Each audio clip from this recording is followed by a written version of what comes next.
Why do we have to wait till Billy dies? Why don't we go kill Bat Masterson right now? That won't be long one way or the other. If we lose Billy, Masterson will pay for it. Yeah, but what if Marshal Earp decides to stick up for Bat? Earp's just flesh and blood. A bullet'll take him the same as anybody else. Oh, Wyatt Earp, brave, courageous, and bold.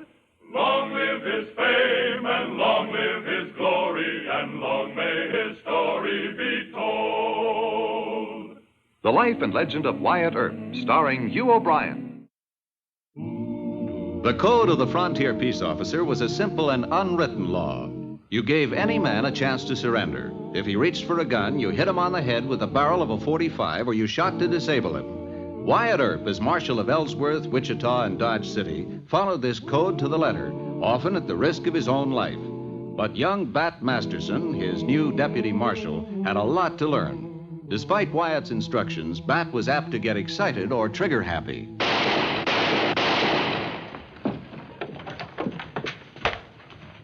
Go get Marshal Earp. Billy Jordan's on the prod. He'll hurt somebody.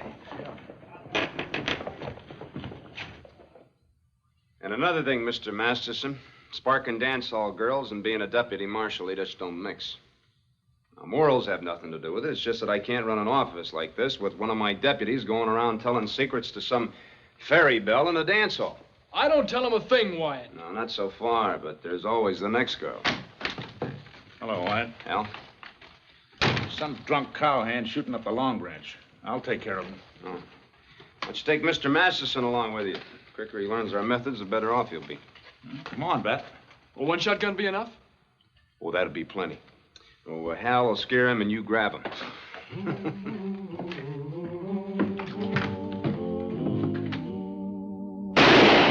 Your cards are crooked. I don't need to squawk to Wyatt Earp. Everybody out! This place is closed! Here. All right, Billy. You emptied your gun. I got more bullets in my belt. Drop it.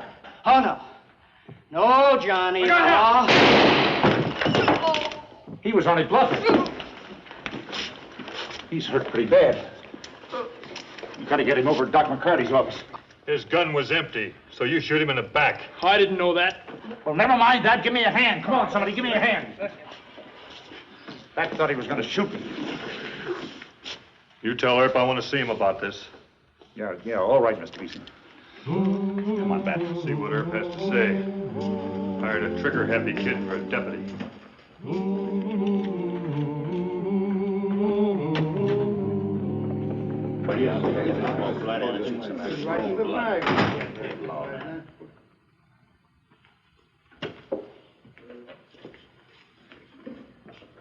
Mr. Beeson, I just came from the doc's office. He says Jordan has a chance. Do you think Masterson did right? Well, I haven't had a chance to talk to him yet.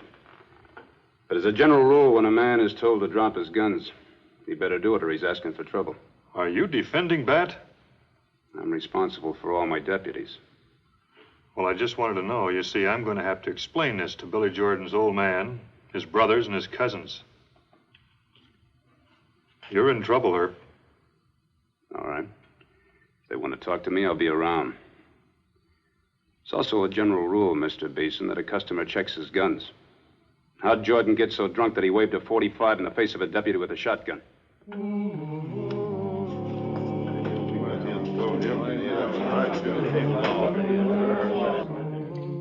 So the main point is, Wyatt, that I knew Jordan wasn't going to shoot, but Bat didn't.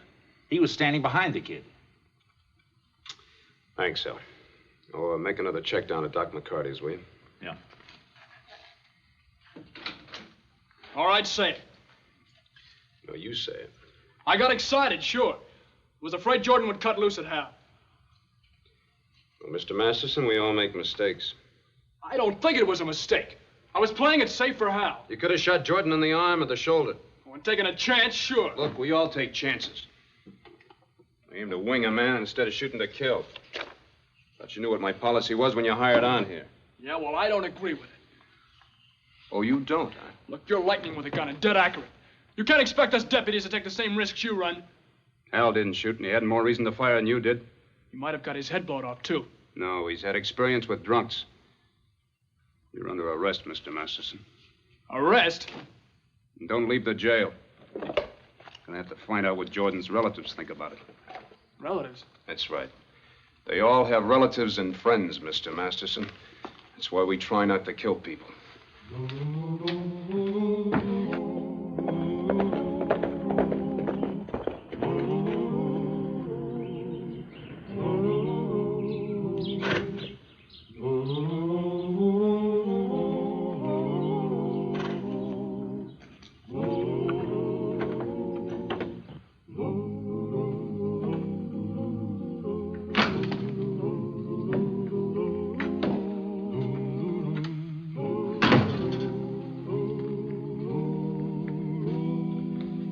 How is he, Doc?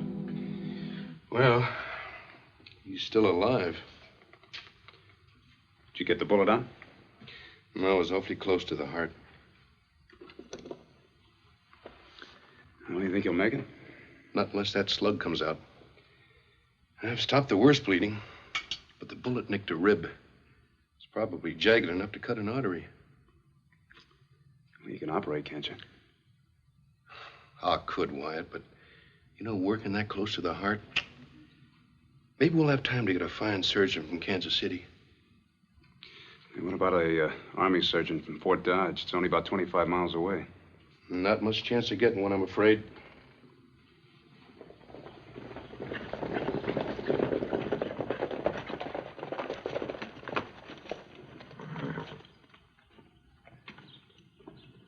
All right, boys. Take off your gun belts. Hang them on your saddles.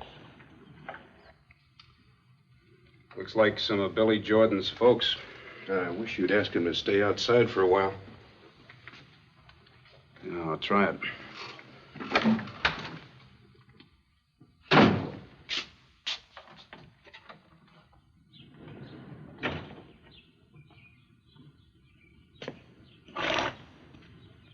Any of you Jordans?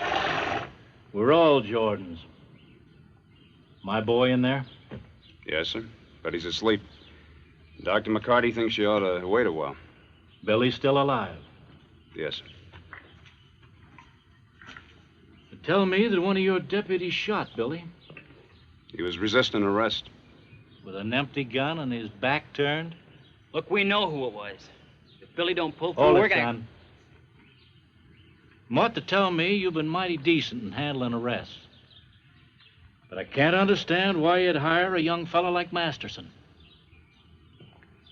You want the honest truth? Yes. Mr. Masterson got excited and used poor judgment. But we've all made mistakes and... Killing ain't just a mistake. If my boy loses out, so does Masterson. That would be a mistake, too, Mr. Jordan. I must warn you and your boys not to wear guns in this town. We're not gonna wear them. Just gonna keep them handy.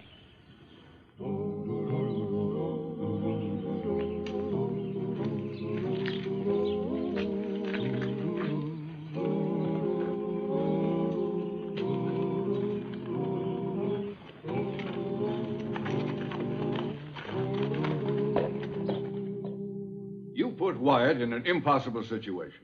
He'll be too loyal to fire you.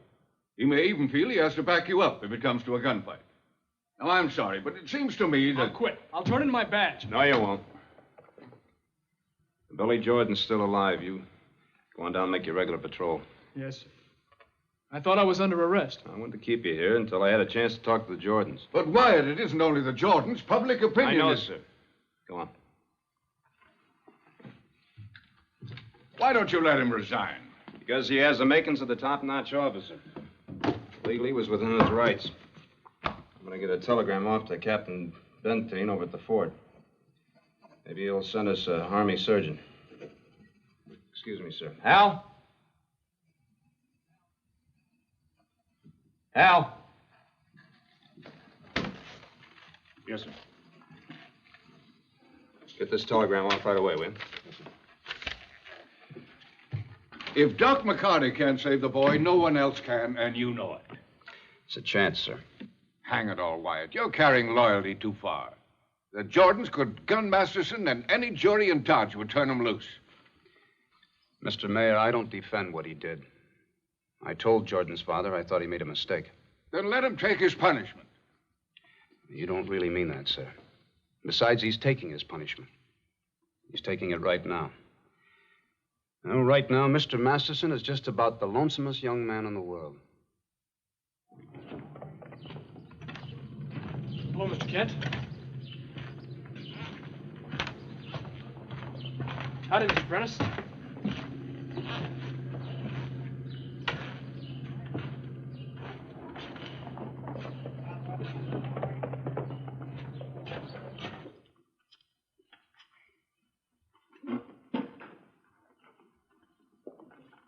Gotta check the shotgun, Mr. Beeson.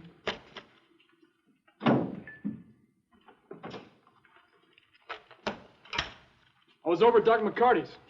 He said Jordan's holding his own. No thanks to you. Now, wait a minute. You finished your business here. Now get out of my place.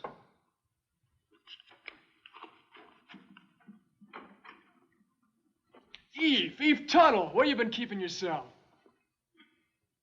Hey, now, Eve, we're supposed to be old friends. We rode trail together.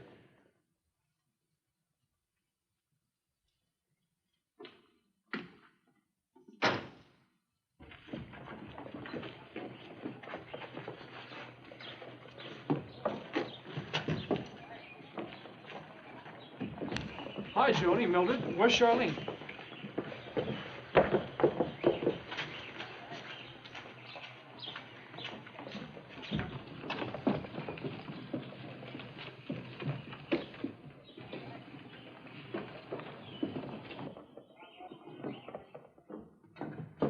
Look, Charlene, I've had enough of this. What's the idea of you hiding and giving me the cold shoulder? I know Billy Jordan and his folks. That's what I've been trying to tell you. I couldn't help it. I thought he was going to shoot Hal. Don't get me mixed up in it. Mixed up in what? In the fight that's coming between you and the Jordans. They're not gonna. Oh, yes, they are. If you've got any sense, you'll leave Tom before they come. Run from them? Is everybody crazy? You're the one who's wrong. I suppose you think Marshal Earp and the other deputies are going to stick up for you? White will. That's all I need. Get out of town, Bat. You'll live longer. I've got to go back inside.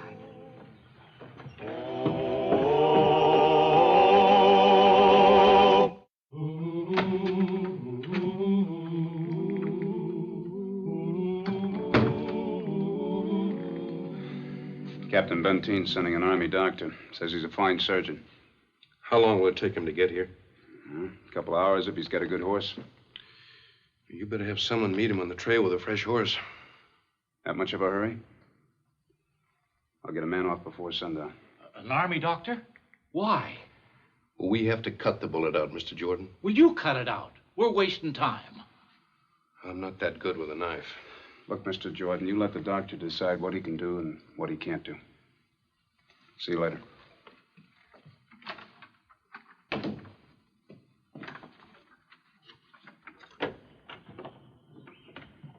Hey.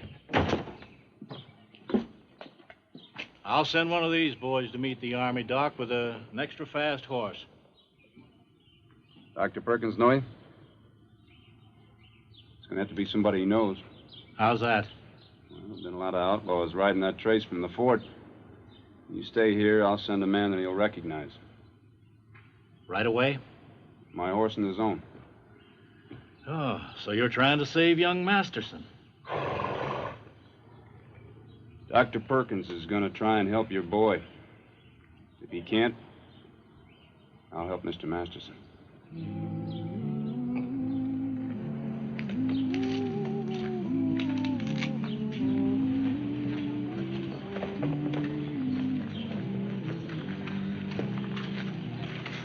You go get old man Jordan and his men. And bring your guns. Well, don't just stand there staring at me. All right, if you ain't moved by the time I count three... Hold it.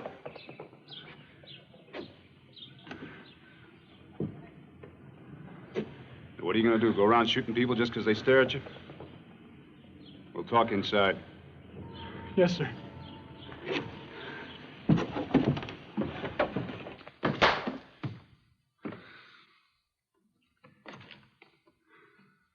And lonesome on patrol, huh? Yeah, and I'm not gonna take any more of it. Where's Dad Jordan?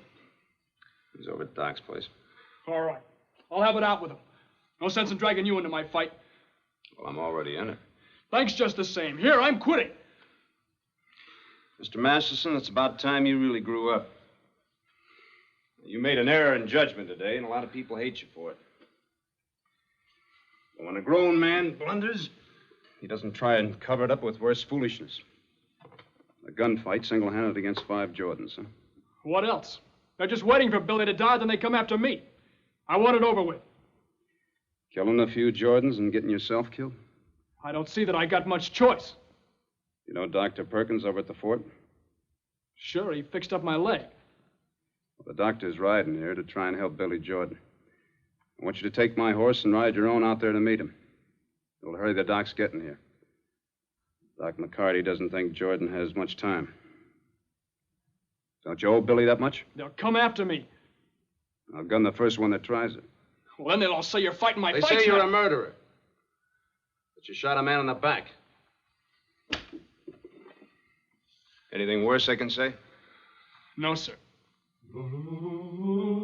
Bet you give me 5 minutes for me and the boys get down to Doc Jordan. Then you hit the trail.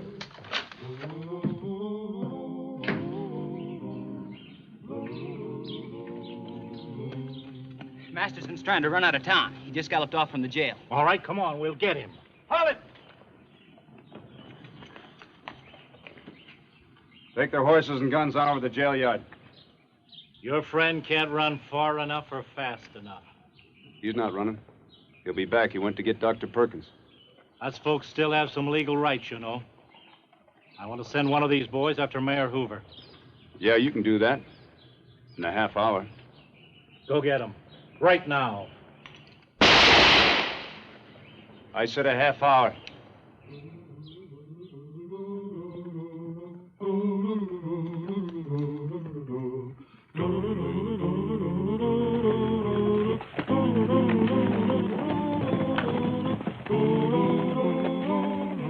Howdy, Dr. Perkins. That's Bat Masterson. My apologies for the gun, but I've been held up so many times. Marshal Earp sent you his horse.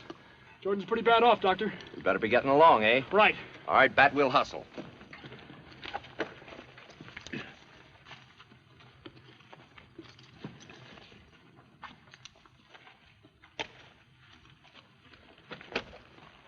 We'll leave your horse at the way station down the road. All right. Let's ride. Come on.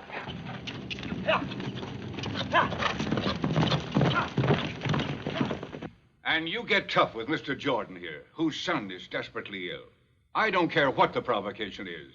I'm not going to have the respectable citizens of Dodge rousted around by the marshal's office. You're the mayor, Mr. Hoover. Yes, I am.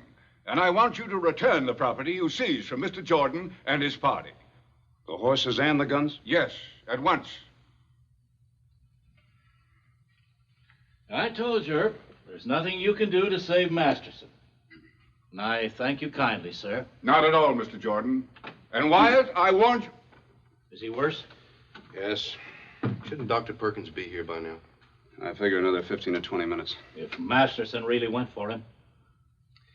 You're going to get your horses and your guns. But if Mr. Masterson has to make a fight for it, he won't be alone. I never thought he would be.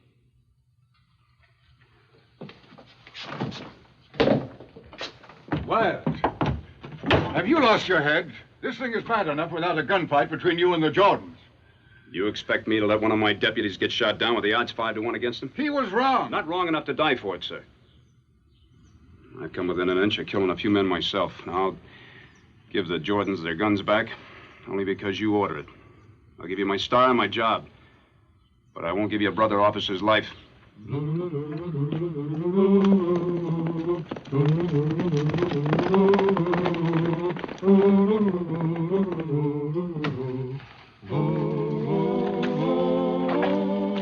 look, I've known Mr. Masterson a long time. But he's a newcomer to both of you, and I still say you can keep out of it. We like the kid, Wyatt. He thought he had to shoot Billy Jordan to save me. Let's get over there. Fine. But remember one thing. We stay out of it until we find out Billy makes it. The Jordans aren't going to do anything to Mr. Masterson if that surgeon can pull Billy through. All right, let's go.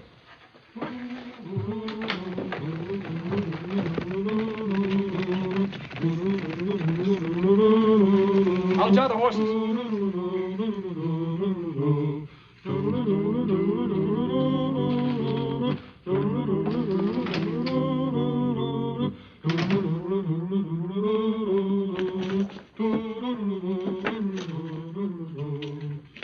So, you're Masterson. I'm Billy's father.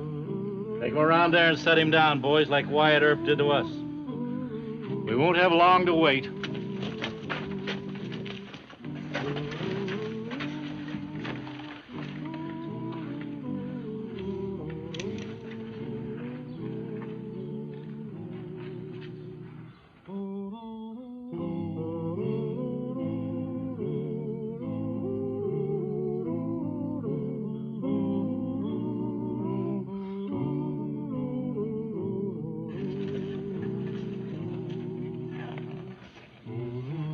Shouldn't we scatter and get them from both sides of the house? No, they'd kill Bat. It's my stupid fault for getting here late. You keep me covered. I'll try and keep them talking.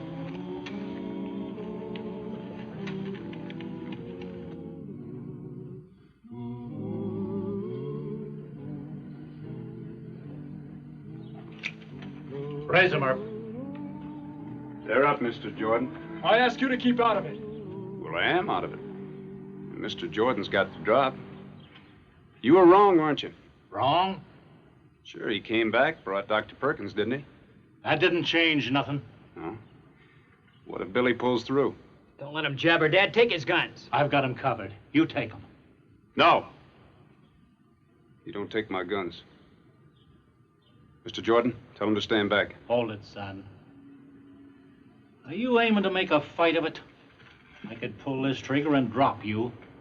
Well, you wouldn't be that stupid. Why, you... Mr. Masterson is a lonesome man right now. You could kill him and get away with it if your son dies. You drop me and you're going to hang. Are you going to shut him up? Shut yourself up. You're right, Mr. Marshal. I don't want to pull this trigger. All I want is for my boy to live. But if he don't, you're going to get it, and so is Masterson. Go ahead and shoot me. Wyatt, don't go for your guns. You can kill 2 or 3 of them, but they'll cut you down. Well, I know that. But Hal and Jack are just across the street. If they start this fight, there won't be a Jordan left alive except Billy. He's bluffing, Dad. Pull the trigger or I will. No. I'll do it.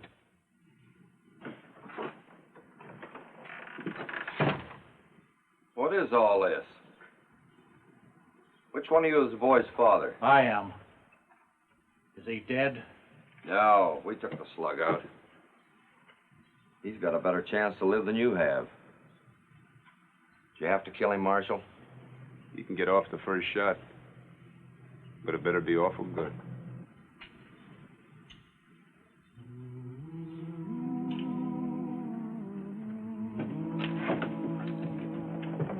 Doc, don't lie to me. Is Billy going to pull through? He'll live to bury you. Mr. Earp's patience isn't going to last much longer. No, it isn't.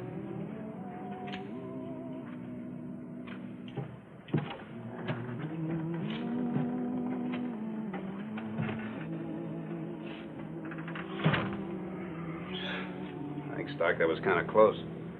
Let the Jordans thank me. Just for my own information, why didn't you go for your guns? Well, he was an old man. A bunch of boys.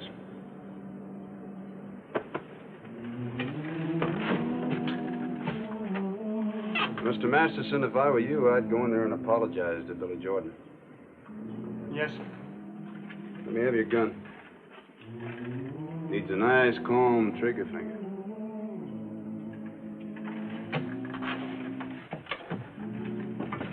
Al, go tell the mayor we'll all be living for a while.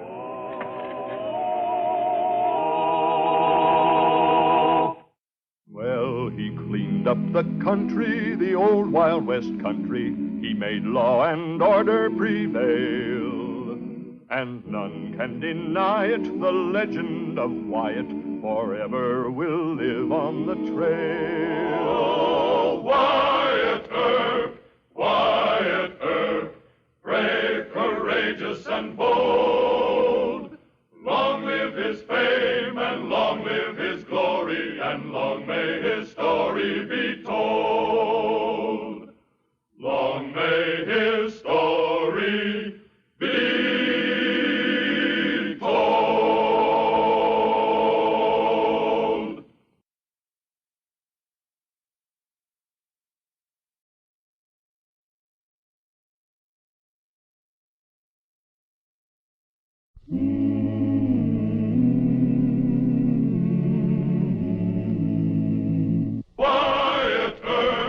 Wyatt Earp, brave, courageous, and bold. Long live his fame, and long live his glory, and long may his story be told.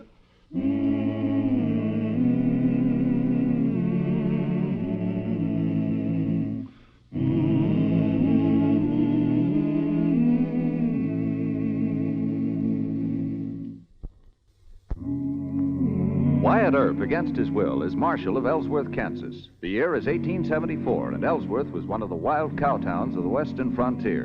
Bill Thompson had killed Earp's close friend, Sheriff Whitney, and Earp had arrested Bill, who escaped. This pursuit of Bill Thompson was the key to Wyatt Earp's success in Ellsworth. Wyatt, I put this ordinance through because you insisted. But it's a new and radical idea. Well, I'm a new and radical peace officer, Ed. You've got along fine without trying to make them check their guns. You've calmed this town down. Look at it. It's like a village back east. Don't fool yourself, Ed. Still Ellsworth, Kansas, just 2 jumps from the Chisholm Trail. Well, I may be stupid, but I don't see what the no-gun law has to do with catching Bill Thompson. Well, his brother Ben's bound to come back into town sometime or other. Oh, you mean to decoy Bill by throwing Ben in jail? That's right. But that's not the only reason for the no-gun rule. You know, packing guns in town is a tradition with the cowhands we got to break. But it's an old tradition, Wyatt. They feel they have to go armed in self-defense. Sure. But like a lot of old customs, it just isn't logical. If they're not wearing any guns, nobody's going to shoot at them. It's the code. Shooting at a man that isn't armed is like shooting a fellow in the back. Just isn't done, right? Yes, but you can't change a cowhand. You'll see. Howdy, gentlemen. Howdy. That mean a man can't pack a gun in this town? That's right. I've set up check racks at the saloons, the hotels, and BB's store. We posted signs like this all over town. We're trying to keep you healthy. They tell me you're pretty good, but you're not good enough to enforce that stupid law. Not in Ellsworth. Easy now, mister. Let him talk. I've been carrying guns since I was a kid. Got to be a habit. And I aim to keep on carrying them. Well, not in Ellsworth, mister.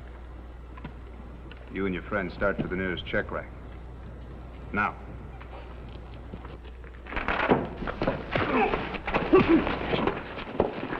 Make him move. Now drop your gun. Left hand.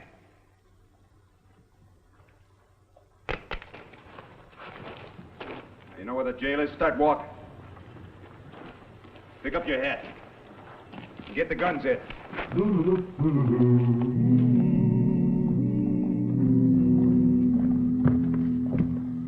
They wouldn't check their guns, Mike. So lock them up for 10 days. Don't we get a trial? Sure, if you insist. And you get 30 more days for resisting an officer. Still want a trial?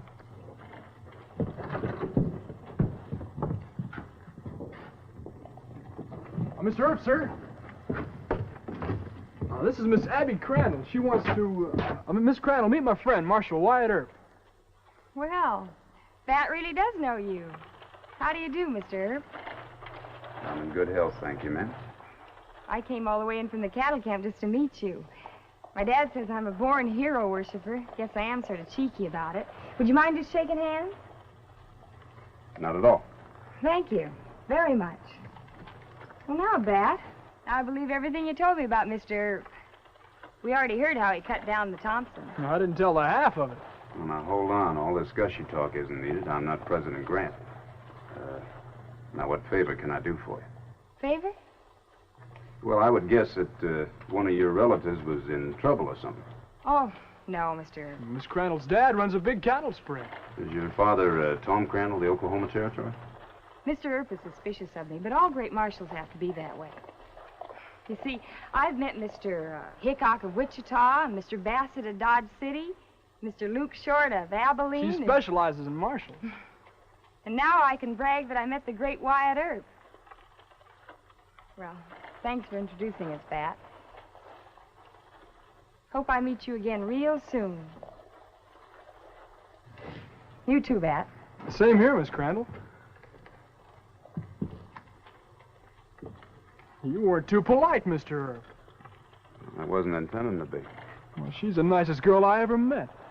No paint and powder and no swear words. I thought you'd like her. Mr. Masterson, I wish you'd stick to poker. You wouldn't get hurt so bad. Sir? Didn't it ever occur to you that Miss Crandall may not be telling the whole truth? No, what do you mean? Well, she smiled with her mouth, but there wasn't any smile in her eyes. Didn't you notice that? No.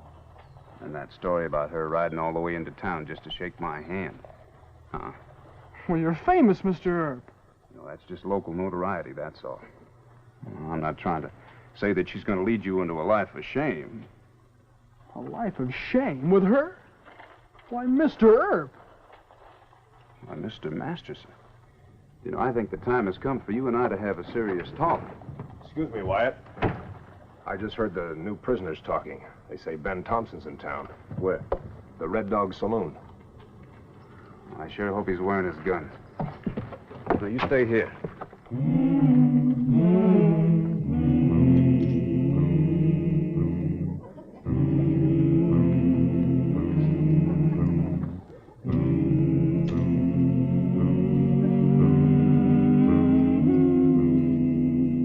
Hello, Wyatt. Hello, Ben. How's the marshaling business? Quiet. Hope it stays that way. Don't expect any trouble from me. I'm back in this poker game here. Care to sit in? No, thanks. Not right now. You forgot something, didn't you? Forgot what? There's the sign. There's the check rack. Take 'em off.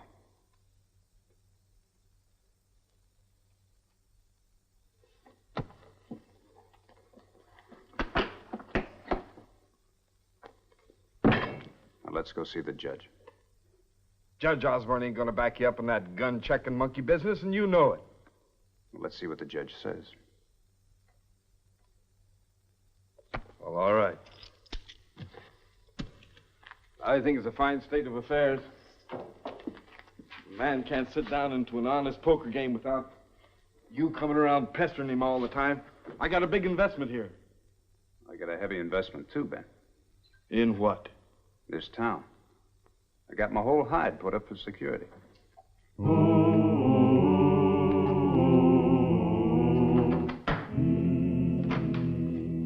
T, we asked Judge Miller to come in a minute? Yes, sir. Hey, Judge Miller? Where's Judge Osborne? We don't have Judge Osborne anymore. He left town last night, Ben. For good. The governor made him resign and appointed me. Judge Miller, I found Ben and the Red Dog wearing his guns. Did he try to resist you? No, sir. Very well. That'll be 10 days in jail, Mr. Thompson. Just name the fine. I'll pay it. The jail sentence is mandatory. Lock him up, Mike. This is the second time you've tried this trick. You don't want me. You want my brother. That's right. You think Bill's fool enough to come walking into a trap like this? Twice now I've let you run it over me, Wyatt. Next time, I'm gonna gun you. I'll keep that in mind, Ben. Put him in a clean cell.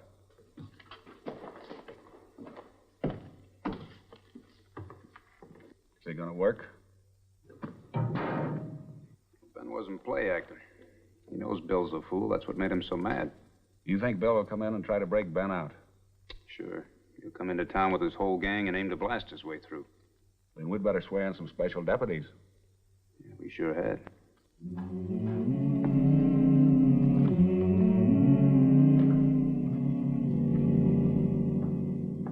Here are the deputies. Oh. Wyatt, do you know all these gentlemen? Mr. Daly? Mr. Davidson? You, sir? I'm Jim Richards, Marshal. I met you at Sheriff Whitney's funeral. Oh, that's right. Well, now to explain this, I better tell you what I know about the Thompsons first.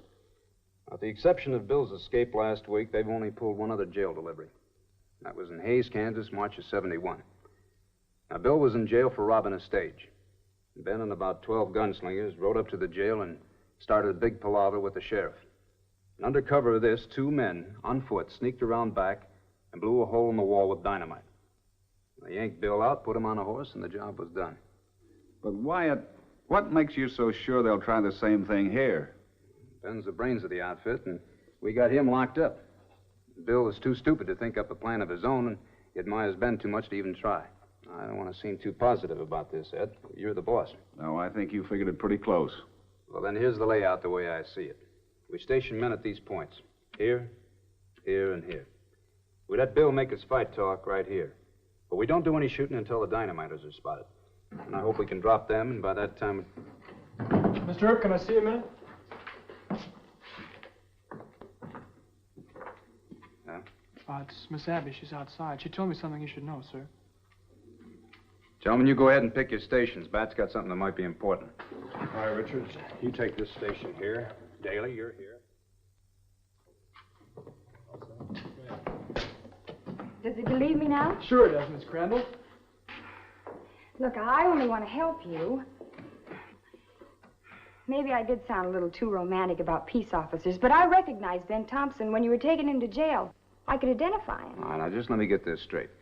You think it was Ben that pulled that Wells Fargo job in Topeka? She saw Ben and the others before they put on their masks. Just give me one good look at him, Mr. Earp. Are you still afraid I'm trying to lead Bat into a life of shame? Well, that was a joke. It shouldn't have been repeated. And I apologize. Then we're friends? It's no use, Bat. You rode shotgun for Wells Fargo, Mr. Earp. Don't you want to solve... You said enough already, Mr. Masterson. Yes, sir. Do you mind if I frisk you? What? You're wearing pants, aren't you? Mr. Earp. You say you want a close look at Ben Thompson. Well, all visitors in there must be searched. All right.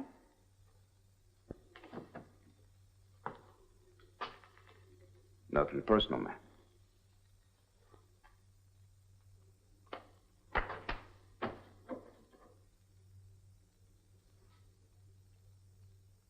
All right, we'll go see Ben.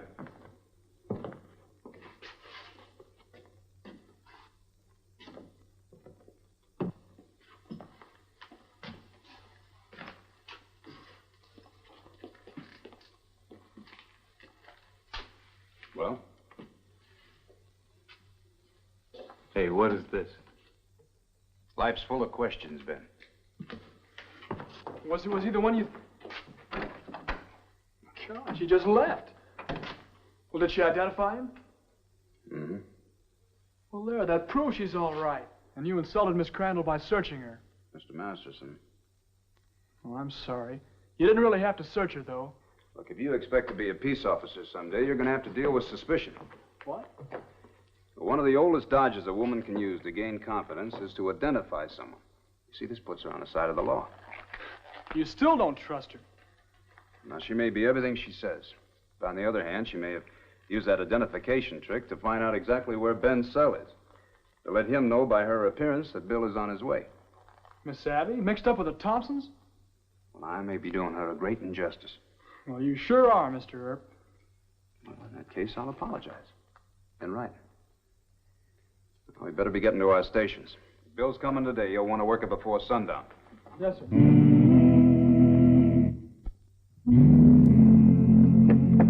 Mr. Earp, we're coming.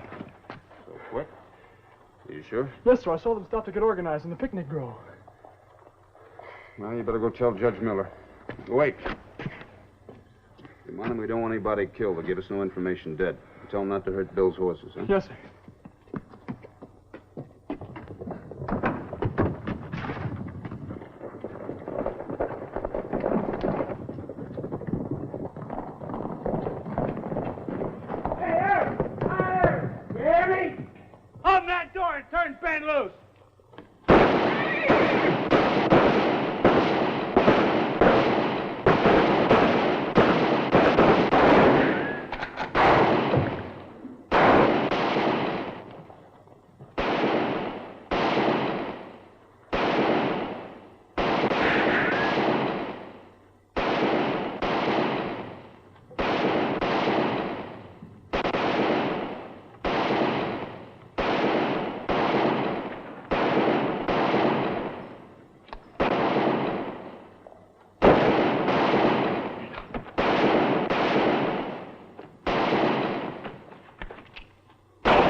use, Bill. We got 2 men down. Deputy's got it from the roof. I'm gonna take the men out myself. Get out of my way.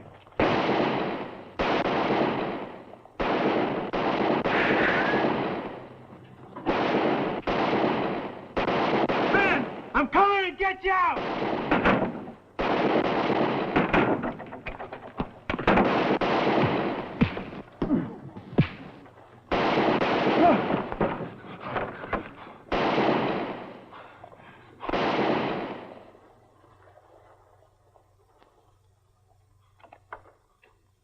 Pick up the guns. Teague! Get in there. Go on, Teague, bring the keys. Bill, you stupid idiot. Go on, get in. And take real good care of him, Ben.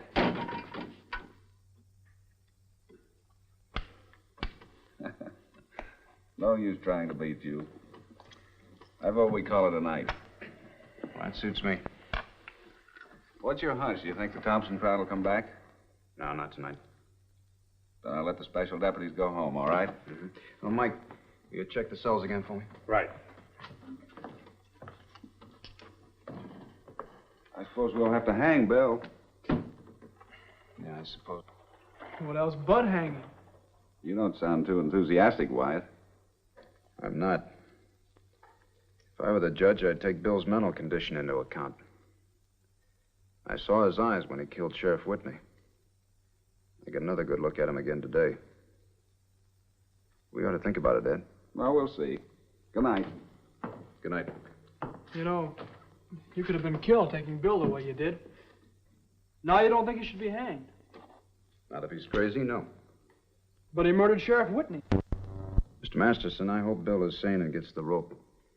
But if he's a lunatic, the law says you can't hang him. The law says.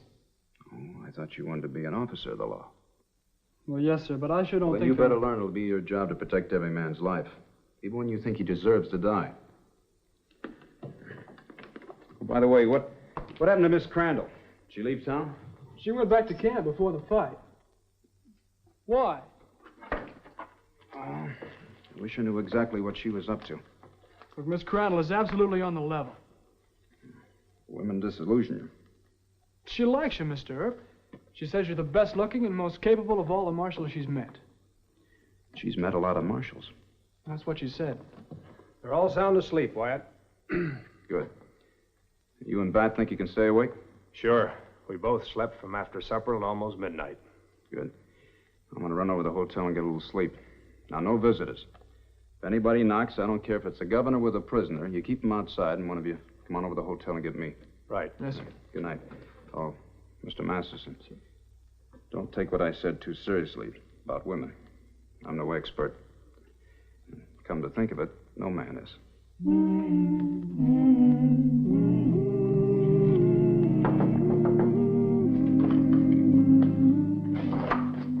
Dad, let me in, quick. Miss Abby, what's wrong? They're after me because I told on Ben. Mr. Earp here? No, at the hotel. Who's that? Oh, it's Mr. Teague, the deputy. Put him up, both of you. Miss Abby, you with a gun? Take his keys. You drop your gun belt with your left hand. You must be loco. Trailing with the Thompsons. Shut up. Now through that door, both of you. Go on.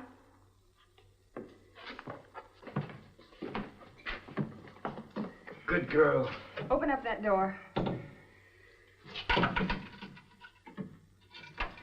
All right, you two inside. You better tie him up and gag him. Nah, strangling's quicker. Ben? Get over there. You outside, you idiot. Any more of that, and I'll leave you right here in the cell. Why don't we? I don't like you. You've done a good job. Now, where's the marshal? He's at the hotel. The horses are right around the corner. We better get out of here fast. No, we got business first. What does he mean? I promised to gun Wyatt, and that's just what I'm going to do.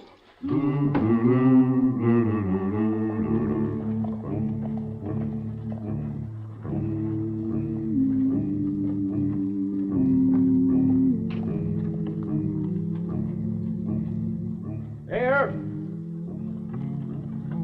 Marshal Earp. I just traded places with your friends, Wyatt, so get your guns and come down here and make your fight. That's the way you want it, Ben? Not in the back. Let go and stay out of this. Crazy fool. I told you this has got to be done in a fair fight. He won't let you do it. You better get him out of here. I'm going to kill her myself. Now get on that horse. Go on. I got to get him out of here. Well, go on then. I'll try and keep her up here. Thanks, honey. I'll see you later.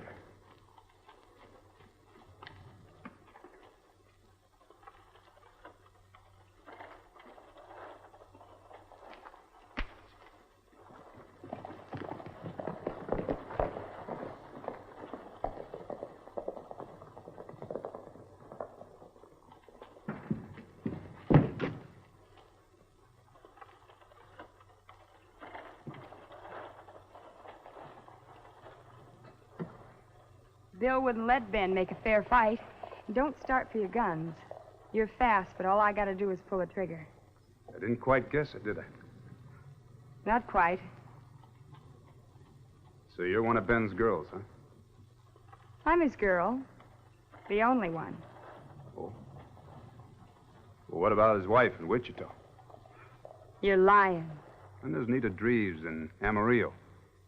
Gene Prentice, who lives in Dodge. I don't believe you. Well, what about Alice Mabry? She lived right here in Ellsworth. She went to Denver and killed herself when Ben left her. Oh, Ben gets around living his kind of life. It comes in handy having a lovesick girl like you in every town in the circuit. No, I did guess you wrong. I thought you had brains. But to think that Ben Taunton cares for you is just plain stupid.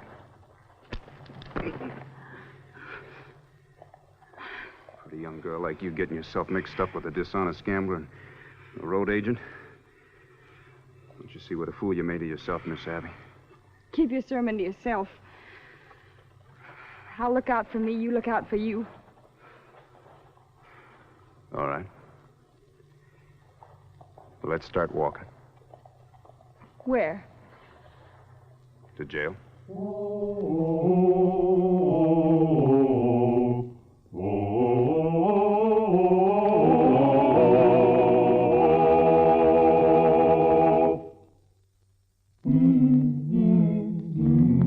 Women. I know them now. Well, now, Mr. Masterson, that is a reckless statement. They're subjects that can occupy a man all of his life. Yes, sir. What's going to happen to Miss Abby? Come here and I'll show you.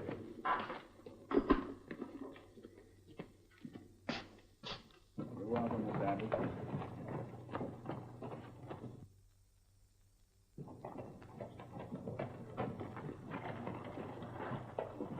Hey, is Judge Miller turning her loose? Mr. Masterson, when a woman is young, she's too young to know right from wrong. And if she's pretty, well, then there's no law of man that can touch her bonnet strings. Yeah, but didn't you raise a holler, Mr. Earp? No, I didn't. I got other things more important on my mind. There's an insane killer running loose, and this time when I arrest Bill Thompson, he's going to stay locked up. Hey, say, Ed, by the way, when's Miss Abby's trial come up? Oh, I wanted to talk to you about that, Wyatt. As a matter of fact, You let her go, huh? Well, that was wise, Ed. Just because she was a woman? Well, that and the fact that, well, you see, actually, we don't have any facilities for women in this particular jail. Yeah, that's it. That's it, exactly. No facilities.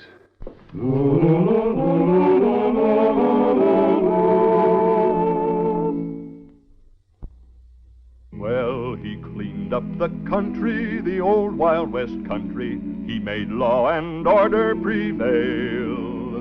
And none can deny it, the legend of Wyatt forever will live on the trail. Oh, Wyatt Earp, Wyatt Earp, brave, courageous, and bold.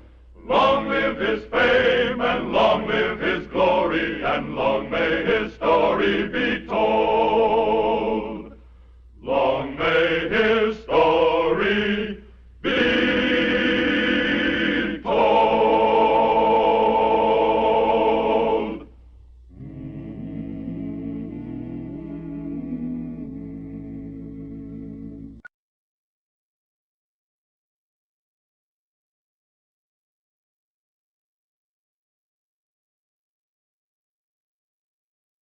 Wyatt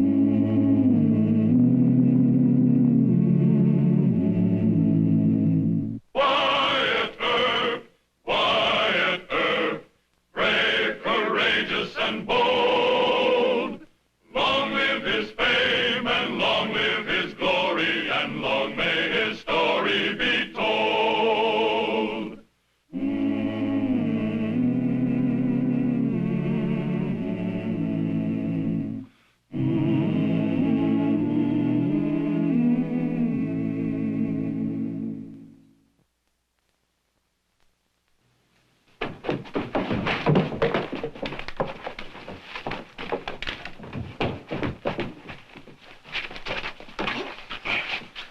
You're short in this town, Begley.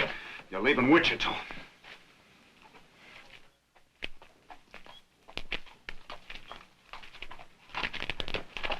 This ain't legal, Earp. Nothing legal about you. Cold deck poker, watered whiskey, and extortion from dance hall girls. Now get on your horse.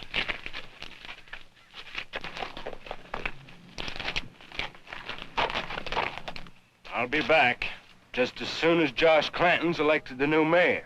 It'll be a cold day in July. Let's start riding.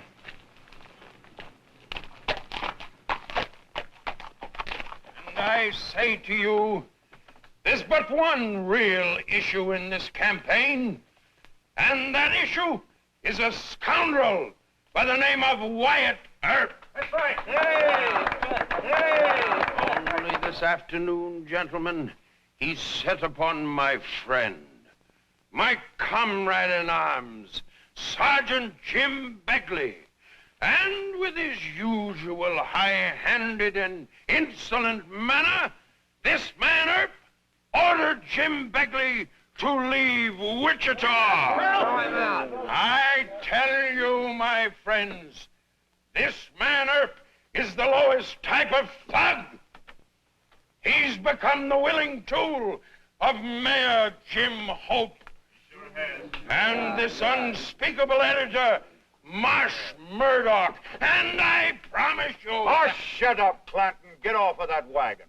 I promise you, the moment that I'm elected, I'll fire Wyatt Earp. Shut up, I said, and get down from there. We'll come up and pull you off. I advise you not to try it, sir. I'm a veteran of the war, and I'm still young enough to... Hold it, Mr. Grimes. You're interrupting the colonel's meeting. But he called your names, Wyatt. All right. You can call him one name. Go ahead. Clanton, you're a dirty liar. All right, Mr. Grimes. You can take your friends and leave the meeting. Go on. Sorry you interrupted, Colonel. Meeting's all yours. As I was saying, when deliberately interrupted by Earp and his hired killers, I do not fear the man. Any attack upon me is an attack upon all Union soldiers, living and dead.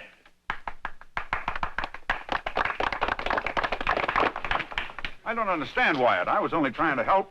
I appreciate what you're trying to do for me, Mr. Grimes, but we gotta let the colonel have his say. All right, Wyatt. But you tell Jim Hope he's liable to lose this election if he doesn't show up that blatherskite for what he really is. Well, I think you're right. And I'll tell the mayor. Tell Hannigan not to let that Clanton crowd keep our papers off the stands. Well, well, our hero himself, our plumed knight. What? Read my page 1 editorial. Jim Hope's meeting beat the colonel's crowd 2-1. As our late president said, you can't fool all of the... What's the matter? Don't you like what I wrote? Well, it's a little too complimentary. This is no time for modesty, Wyatt. It's a political fight. Look, Mr. Murdoch, I like compliments, but I don't think defending me is the line to take. You think our side is handling things wrong? That's what I'm trying to say, yes. Well, you won't stand up for your record. I have to. You want the Eagle to let Clanton lie about you without answering? Yes, sir, I do. Why? Well, because praising me is only going to make the people that don't like me more determined to vote for Clanton. I'm not the main issue. Oh, come now, Wyatt. No, Colonel Clanton's the main issue. The kind of man he is and the hoodlums that are backing him. I've got quite a file on Clanton. I was hoping I wouldn't have to use it. Tell me something. You think Mayor Hope has got it won for re-election? He draws the biggest crowds. He's got all the good people. Sure, goodbye election. You can't be that pessimistic. Look, Mr. Murdoch, all the nice people go to rallies and they cheer for Jim Hope. But 2/3 of the registered voters in Wichita live below the line. I think most of them, the way things stand now, aim to vote for Clinton. The only chance is to show up Clinton as such a skunk they won't be able to stand the smell of him below the line. I didn't think they had any sense of smell left below the line. Well, only a few of them are out-and-out hoodlums. The rest of them are good people that are just too easily bamboozled by a spotter like the Colonel. If I thought it would save the mayor, I'd quit my job. Now, Wyatt. I guess it would just look like I was quitting under fire and make things worse for him. It certainly would. Well, that's your newspaper. You do what you want. I got my own work to do. Wyatt. I'm convinced. You'll open up in Clinton? With both barrels. Good. Load with buckshot. Henry!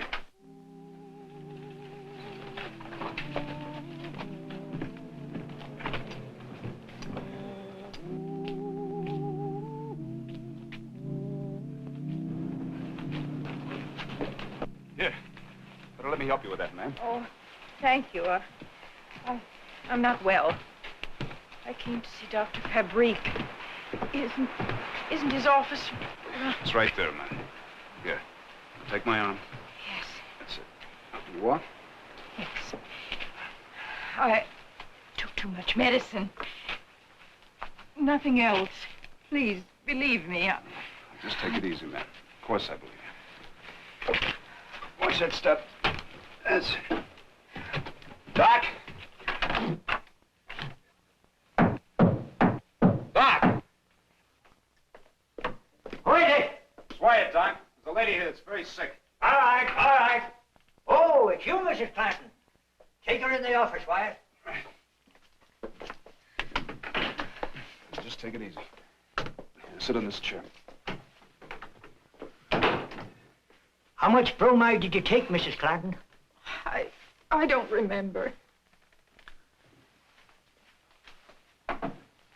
Bromide? Yeah, I give it to my patients to quiet their nerves. They keep taking it until they get themselves toxic. Colonel Clinton's wife? Yep. Drink this, Mrs. Clanton. I know you'll feel better.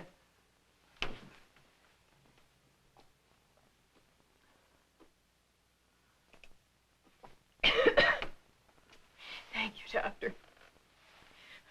Oh, I'm sorry, Doctor, getting you up at this time of night. No, you'll forget about that, but you can't go on like this, you know. About the Colonel.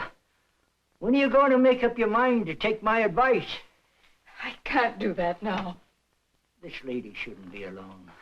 But I guess there's no use in trying to locate the Colonel. Oh, no, you mustn't do that. I'm feeling much better. I'm not nearly so dizzy now. But you still better let Marshal Earp drive you home. Marshal Earp?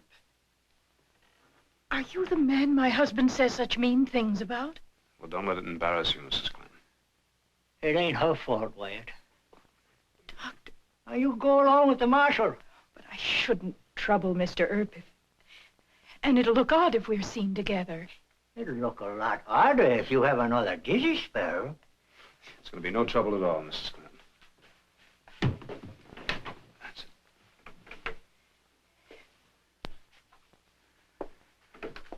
Good night, Doc. Good night, Wyatt. Good night, Mrs. Clanton. You should take the doctor's advice. What do you know about that? Nothing, Mrs. Clinton. What advice did the doc give you? Dr. Fabrique wants me to leave my husband. Oh. Why did I tell you that? You can go right to Mr. Murdoch at the Eagle. Well, I don't work for Mr. Murdoch, ma'am. Meaning that you won't say anything about any of this? But why wouldn't you? You have every reason to get back at the Colonel. Well, not that way. I have no course but to trust you. Dr. Fabrique and you are the only men who've been kind to me for a long time. Will you let me drive the rest of the way myself? It's only a few houses.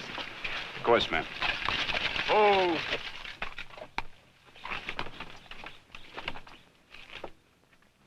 Look, Mrs. Clanton, it's none of my business, but, Yes? well, things are going to get awful rough around here, and, well, you're from New York, aren't you? Couldn't you go back there on a visit? No, Mr. Earp. My husband's threatened to kill me if I try to leave him. Good night.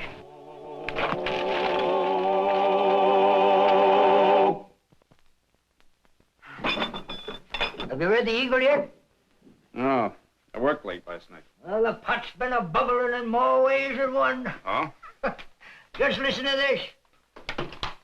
A snake-eyed windbag calling himself Colonel Joshua Clanton has had the unutterable gall to run for mayor of Wichita. Until today, the Eagle has let Josh rant and rave about his great feats of arms as commander of the 10th New York Volunteers in the Civil War. Now, it is time that the voters knew the real facts about this knave, poltroon, thief, and scoundrel. Who'd ever thought that Marsh Murdoch had it in him? What else does he say? Huh? Where did I find the place? Oh. The record shows that the peerless commander of the 10th New York dodged the draft until 1863.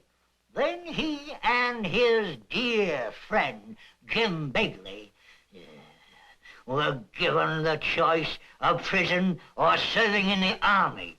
They were convicted of stealing food from the wounded in the Wilderness Campaign, and they were both dishonorably discharged from the 10th. But Wyatt, it's just getting juicy. I wanted to talk to you about Mrs. Clanton, but I gotta go see Mr. Murdoch. But this is the best part of it, Wyatt. I'll talk to you later.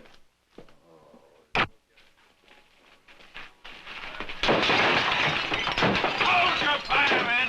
Hold it! Let me attend to Murdoch, then you can wreck the place. Murdoch, I'm gonna horsewhip you.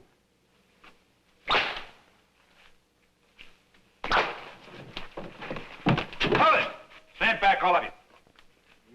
You're a brave man with your hired killer to protect you. Mention my name in your filthy sheet once more, and I'll shoot you down like a dog. Remember, Earp, you heard what I said. I gave him fair warning. Take your men away from here, Clinton. Next time, I'll come back alone. With a gun. Come on, gentlemen. Never mind that, Henry. We've got an extra with a noon deadline. Hey, you're fighting mad. It's good. Hey, you just better wear that. For that coward? Oh, I've seen men that are frightened turn to gunplay when they're cornered. All right. I'm dead serious, Mr. Murdoch. I kind of talked you into that rampage against Clanton. I want you to wear that at all times. It'll make you feel better, Wyatt. Now I've got to send an extra to press. Talk about it later.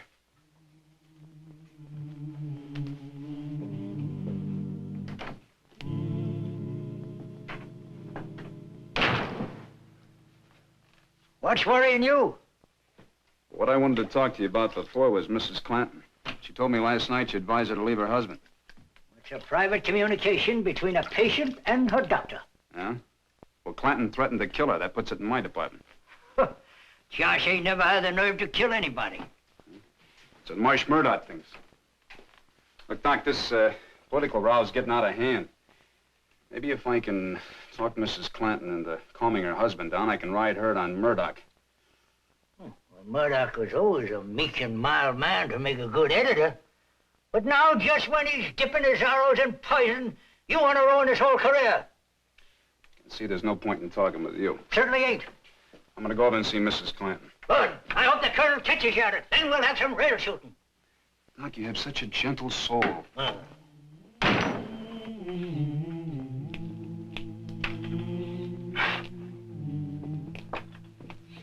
I'm Marshal Earp, man. Mrs. Clanton home? Yes, but I don't think she'll want to see you. Dora, who is it? It's Mr. Wyatt Earp, and I already told him. No, Dora. I'll talk to Mr. Earp. Guess she changed her mind.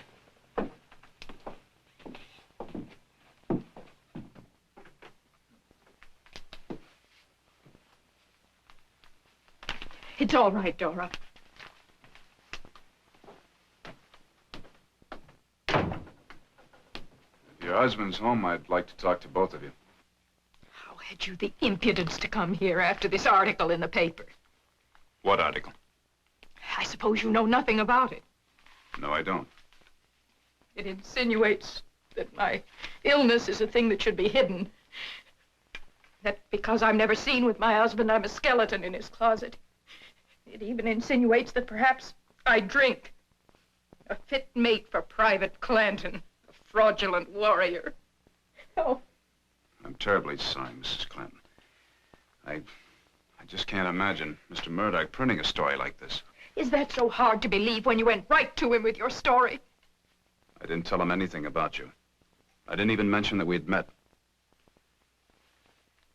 Then it was Dr. Fabrique? No.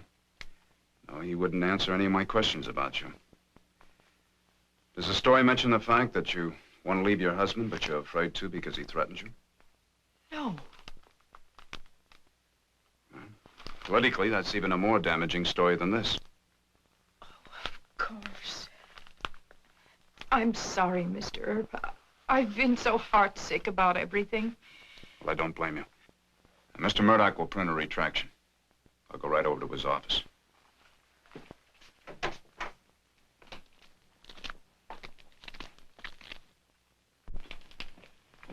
Marshal, Dr. Fabrique thinks you'd better come right away. Mr. Murdoch's been shot.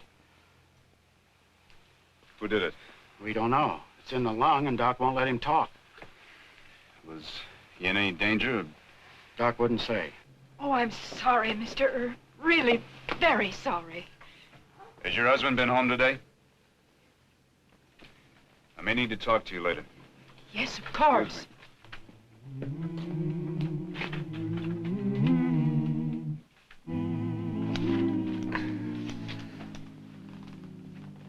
Marsh Murdoch, editor of the Wichita Eagle, was shot and superficially wounded at 7:15 last night by Jim Begley, a henchman of Private Josh Clanton. Begley was accompanied to the Eagle office by Clanton. Private Clanton tried to do the shooting himself, but lost his nerve, and Begley then drew his own weapon and fired. It was Begley, huh? Yes. Will you get that story over to my office, Why? You better get out of here. You're making his temperature go up. If you don't stop shouting, you're going to make his temperature go up. What? Forget it. Would you like a little nip? I've been looking for you, Marshal. Colonel Clanton gave me his gun. He owns up that he did it. Oh? You plead guilty to the charge? Proudly. I shot Murdoch in defense of my wife's honor. Take him to jail, Sam. I demand an immediate hearing before Judge Jewett. That's for Judge Jewett to decide, not you. Now go on.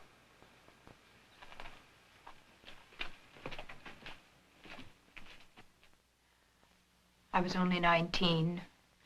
He was a war hero, an older man, so I was an infatuated fool and married him. All he wanted was a young wife and the money my folks left me. Well, he'll soon be a real hero. He shot my friend in defense of your good name. But Mr. Murdoch said it was that Begley fellow. It's just his word against your husband's. Unless I find Begley. But that's terrible, Mr. Earp. Why, what does Josh Clanton care for me or my reputation? He's disgraced me with women. He keeps me like a prisoner in my own house. Well, Mrs. Clanton, the voters don't know that. Do you mean he might actually be elected mayor? If he gets away with the lie of the injured husband, he can't lose. But he's got to lose. I'll announce I'm leaving him. I'll tell the whole story of why. It's too late for that now. Oh, I never dreamed he stood a chance of being elected. I despised him so I thought surely the public would see him as I do. Mrs. Clanton, I've got to find Begley. Can you help me? Oh, I want to, really, I do, but I know so little about the man. He brought my husband home several times late at night, but I wouldn't begin to know where to find him. Well, if you do hear from Begley or hear anything about him, will you let me know? Yes, of course. Good night, Mrs. Clinton.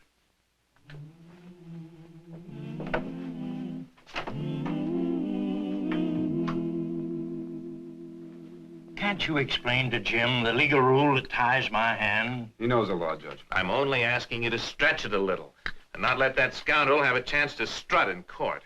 He's pleaded guilty. He's demanded an immediate hearing and sentence. And the law clearly states that I must give him his day in court to allow him to present extenuating circumstances that might lighten his punishment. It's no use, Jim. Marshal, there's a lady here to see you. She wouldn't give me your name.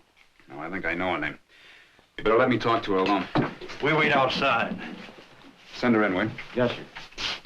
Could you come in, please? Good morning, ma'am. It's Begley. He's at the house. Oh? He wanted money, $500. I told him I'd have to go to the bank. Good. You think you'll wait? I was frightened of him, and he knew it.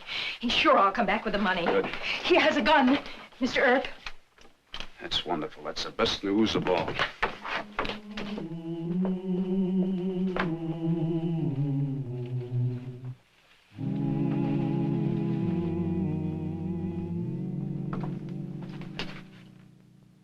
Draw. Go ahead, Begley. No, draw. I won't start until you got your hand on your gun. You want to kill me? I ain't drawing. Earp, you gone loco? You wouldn't shoot me with my hands up, would you?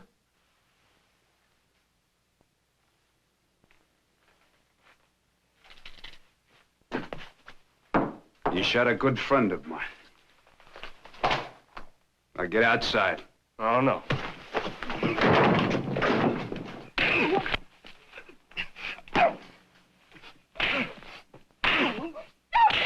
Stop it, Mr. Earp!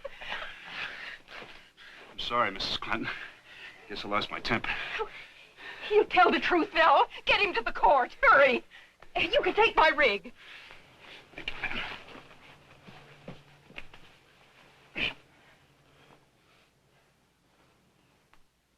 Murdoch called the woman I loved a drunker. Dr. Fabrique has testified that Mrs. Clanton suffered a nervous breakdown. She took sodium bromide by his prescription. Bromide, sir, a sedative, not an intoxicating liquor. My darling wife has never tasted even so much as a spoonful of wine. Mr. Clanton, I take it that you're offering the plea of extreme provocation for this court to consider. I make no plea, sir. I did what any decent husband would do.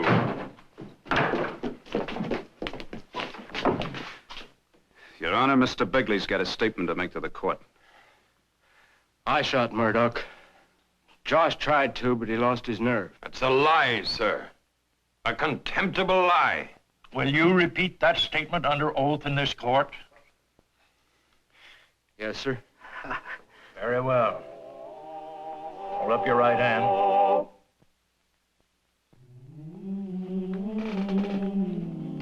This will go on page 1. The Wichita Eagle most sincerely apologizes to Mrs. Harriet Clanton and retracts in its entirety the story printed about her 2 days before the election. The Eagle bows its head in shame.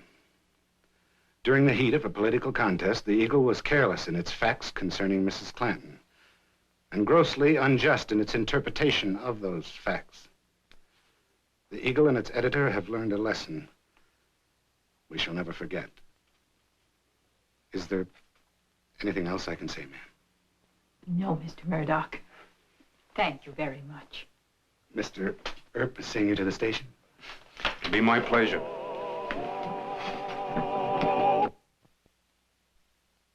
Well, he cleaned up the country, the old Wild West country. He made law and order prevail. and none can deny it. The legend of Wyatt forever will live on the trail. Oh, Wyatt Earp, Wyatt Earp, brave, courageous, and bold. Long live his fame, and long live his glory, and long may his story be told. Long may his story be told.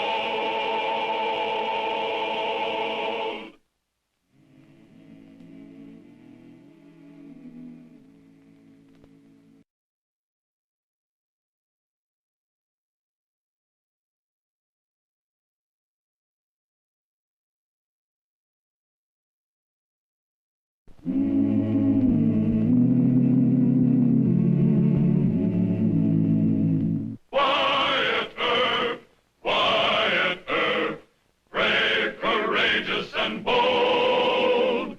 Long live his fame, and long live his glory, and long may his story be told.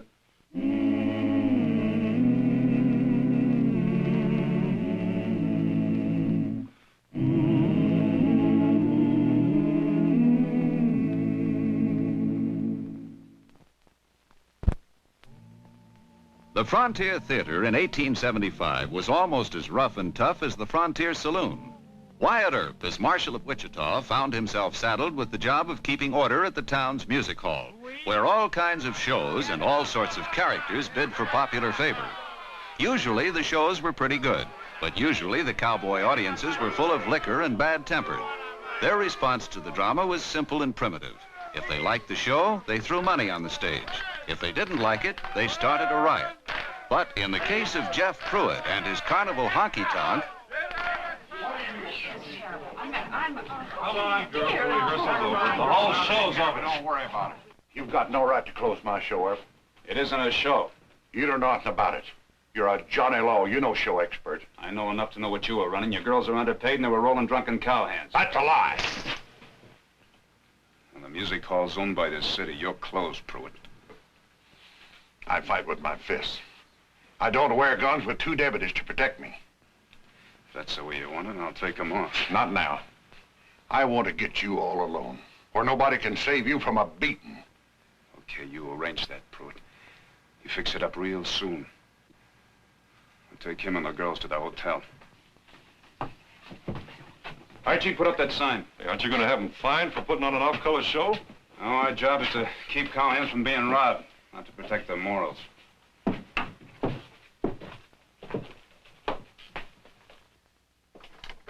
Wyatt, we're going to have more trouble over at that music hall. Jeff Pruitt? No, it's that new company, the Harlow Players. What's their problem? Well, Harlow's been making the cowhands sore, and Mr. Murdoch says you'd better come right away. Show business. Had more trouble with the music hall than 10 saloons put together. Now remember, my darling, a child's duty is to be honest, cheerful, and obedient. Do I have to obey him, Mama? He is not my real papa. Hush, my dear. You must obey Mr. Lash. I myself have vowed to love, honor, and obey him. But he is cruel. He makes you cry. The truth, from the lips of my own little girl. How could I have consented, in a moment of weakness, to marry Mr. Lash? Well, you shouldn't have done it. Hark! It is he. It is Mr. Lash. Oh, Mama, I am afraid. Do not be afraid. So.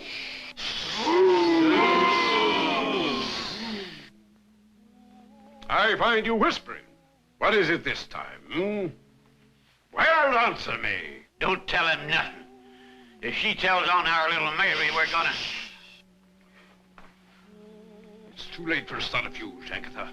1 hour ago, I intercepted a letter which this ungrateful child wrote to her maternal grandparents in Schenectady. No. Yes. Leave the room, Agatha. Please, Mr. Lash, I beg of you. Don't you leave, ma'am. You stay with little Mary. I am your husband. Leave the room. Heaven help us. Now, you ugly little fiend. I'll teach you to write lies about me. It is true. You are mean and cruel to my mama. Oh, indeed. Well, I can be meaner. I'll teach you what cruelly feels like.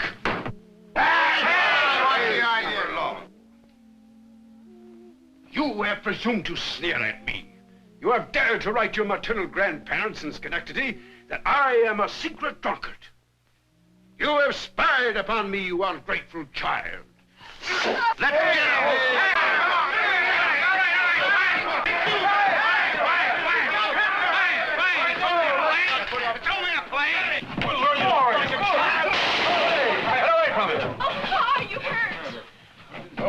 thanks to this officer here. I love my papa. I'm not crippled and he doesn't spank me in real life. You run in and finish your show. I'll see there's no more trouble. Come on, take him inside. We already thought. Come on, get in. We've put on Suffer Little Children 100 times. I had no idea the audience here would react the way it did, Mr. Earp. Well, you ever been out west before? No. You just don't understand cowhands, Mr. Harlow. Just like other people, aren't they? Sure, when they're sober. The trouble is that most of them are never sober. You see, Wichita's the end of a long cattle drive for most of them, and they, well, their stay here is their one big holiday of the year. Oh, see. Now, before your show opened, I had to close an all-girl show. They probably resented that. What you're trying to say is I should have put on a more cheerful play. Yeah, I guess that's what I want to say. You see, they don't care much for villains. Well, then we're finished. How's that? I'm down to 2 sets. The one we used tonight and one for Death to the King. Most of tonight's audience demanded their money back. Oh. You got financial troubles, huh? I haven't told my wife that they held our other sets and most of our costumes in Kansas City. Panic of '73 is still lurking in the wings, you know. Can't you put on the other play? I'm an even worse villain in that one. Papa, can't Mama and I come in now? Well, all right. The Dying Swan, catch. Oh, it isn't proper. Papa should have caught me. You're a strange man. Jeannie. Don't scold her, hon. Jeannie's just putting that on, mister. She aimed herself straight at you. Why, Papa, I did not. Oh, it's all right, Jeannie. I like you, too. Well, Mrs. Harlow, your husband and I talked it over, and we decided you ought to put on Death to a King tomorrow night. Well, yes, we'll put on the King, Won't that start another riot? Well, I hope not. Anyway, my deputies and I will be on hand. It seems I have no choice. That's right. Our company's financially embarrassed and down to 2 sets. Papa doesn't think Mama knows, but we both know. Jeannie. That's all right. I've been broke a few times myself. You won't let those cowhands hurt my Papa, will you? Jeannie, I give you my word of honor. Good luck tomorrow night. Thank you, sir. The swooning princess. I fell right into the arms of the law. You'd better fall right into the arms of Morpheus. Yes, Mama. Good night, Mr. Earp. Good night, Jeannie. Good night. She's very sweet. Good night. Thank you. Stupid cowhands. Yeah, they didn't get that actor away fast enough. Earp jumped him at the stage door. When do we try it again, Jeff? Well, tomorrow night if Harlow's got the guts to put on another show. But no cowhands this time. Let them start the rumpus. And you boys grab Harlow, put him on a horse, and head for the Douglas Avenue Bridge. Earp will ride to the rescue, and we've got him.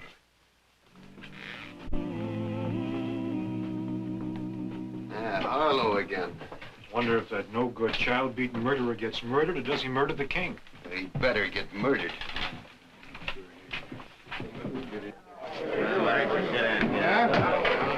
Hi, White. Hi, Marshal. All right, hold it down, hold it down. Good evening, ladies and gentlemen. Last night, some of you folks out there in the audience took the play too seriously. Now, just in case you haven't read today's Eagle or were told by your bartender, I'm going to repeat a mild warning. Now, this stage up here belongs to Mr. Harlow and his actors, and nobody else, and that includes everybody out there. Now, if anybody tries to climb up on this stage except the actors, or tries to make any unnecessary noises, you're going to get buffaloed. The law says you'll stay in jail for 30 days. Now, me and my deputies are going to be sitting in the front row, so All of you just sit back, relax, and enjoy the play.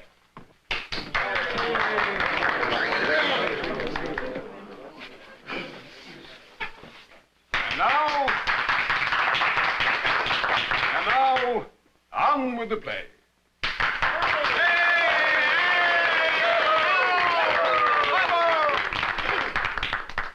6,000 men approached to seize my castle and my kingdom.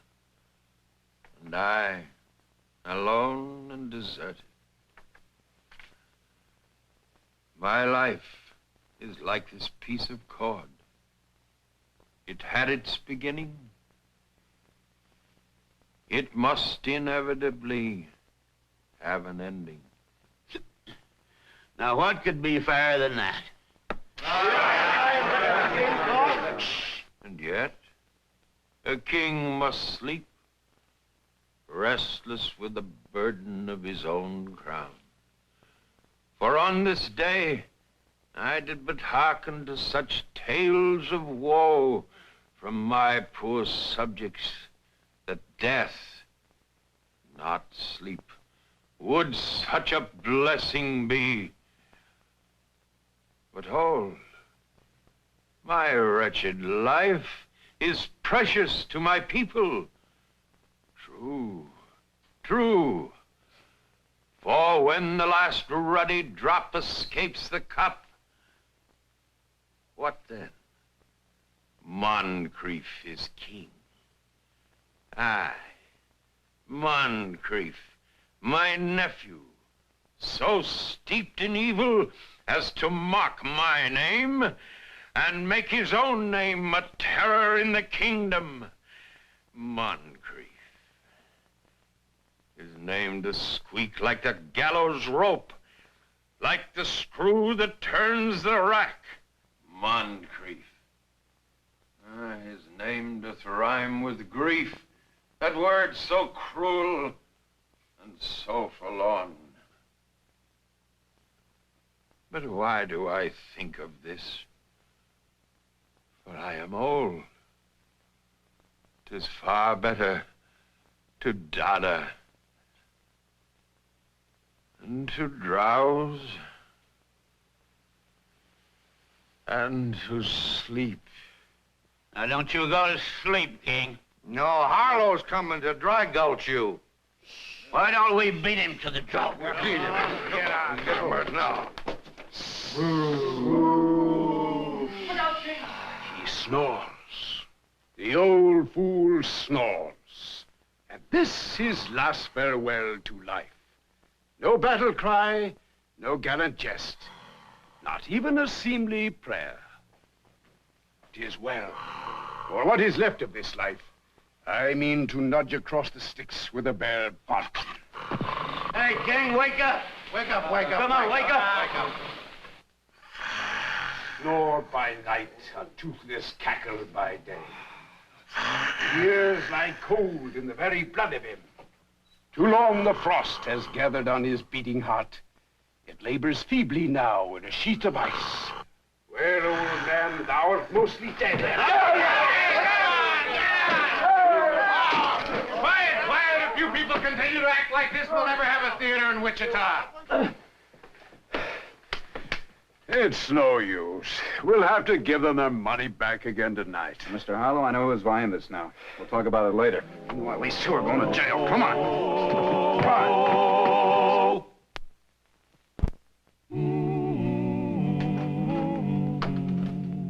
Don't shoot, Marshal. Now, you were there, you saw what happened. Yep. I thought it was just cowhand stupidity. But the men that tried to grab Harlow tonight trail with Pruitt and his gang. Simmer down, my No, friend. not this time.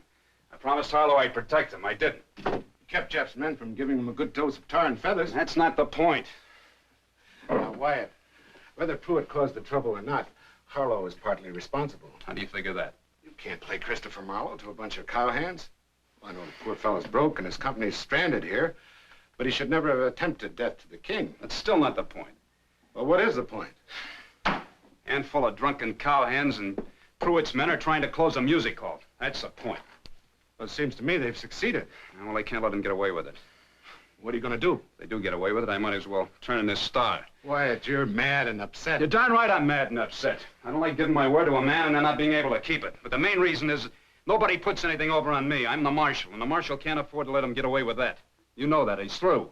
All right, go ahead and arrest Jeff Pruitt. That show of his, Your Clothes Was Filthy. I'll back you up on that. What's it going to do? What good? The music hall would still be closed, and Harlow and his actors would still be flat broke. All right, we can take up a collection. I've already done that. Huh? My deputies arrested 23 men tonight. I gave them the choice of kicking in $10 apiece or being arrested for disorderly conduct, so they all kicked in. $230 worth. It's mighty irregular. Oh, but I approve. Yes, I do. I approve. Thanks. Wasn't that enough to get Harlow and his company back to their next stand? Wyatt, Mr. Harlow's here. Oh, good. Send him in. Come in, Mr. Harlow. Mr. Harlow, I believe you've met Mr. Murdoch, the editor of the Wichita Eagle. Yes, he gave me a very nice notice in his paper. Good evening, sir. Evening, Mr. Harlow. I guess I'd better run along. You two will want to talk. No, wait. I want you to hear what I have to say. Mr. Harlow, how much would it cost to get your troupe out of town? Oh, no, we couldn't accept that. We'll find jobs and try to save another stake. Well, this happens to be a free will donation made by the cowhands that tried to break up your show tonight. That sound better? Mm-hmm. Now, how much will it cost? Well, $200 or $300 ought to pay our bills here and get us back to Kansas City. Kansas City, huh? And what play would you do there? The Tale of Two Cities. By Charles Dickens. Yes, I made the serial story into a play. The audience like it? Oh, they love it, Marshal. Our top box office attraction all through the East. Well, if you had the sets, is there any reason why you couldn't play it here? Here? After what happened? Now, look, Mr. Harlow, I want to keep the music hall open. Now, wouldn't you like to have another chance at Wichita? Frankly, Frankly, Mr. Harlow is scared, and I don't blame him. All right. There's your money. Now, that's a sensible solution. Good evening, gentlemen. Good evening, Mr. Murdoch. And, Wyatt, you'll feel better in the morning. Sure. Mr. Harlow, what kind of a character do you play in Tale of Two Cities? I play Sidney Carton, a great heroic role. I change places with the husband and the woman I love. I go to the guillotine in his stead. Do you think they'd boo me here for that? I think Mr. Murdoch's probably right. Got to try it in Kansas City. But you want me to play it in Wichita. Why? For purely personal and selfish reasons, Mr. Harlow. Still, why? I took a licking tonight. I promised you'd finish your play without any trouble. My job, you can't afford to be licked. Neither can I, Mr. Earp. You wouldn't have any objections, would you, if I used this money to fix up a set for the Dickens play? I can't think of a one. See you at the music hall tomorrow night.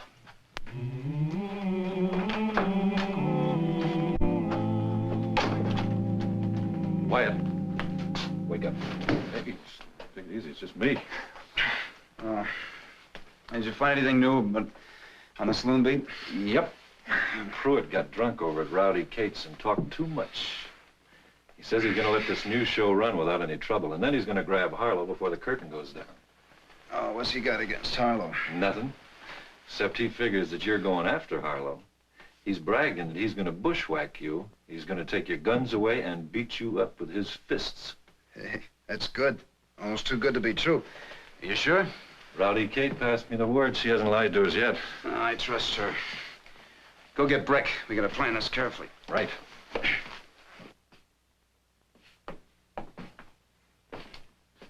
Allie! Come, my dear. You have given life great courage. Give death an equal bravery, for death is nobler than life.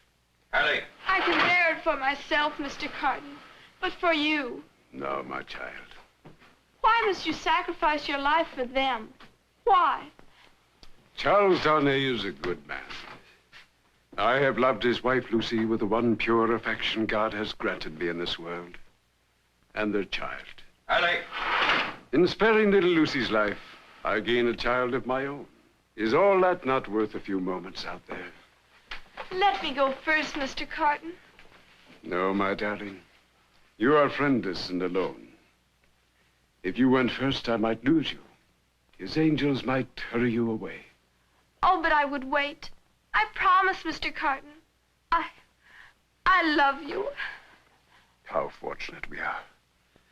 We meet in prison, and by chance of numbers, we are together now. Say you love me, Mr. Carton. Just a little. More than a little. In the light of eternity, your soul should be bright and beautiful. Beautiful? The loveliest young lady who has come from France.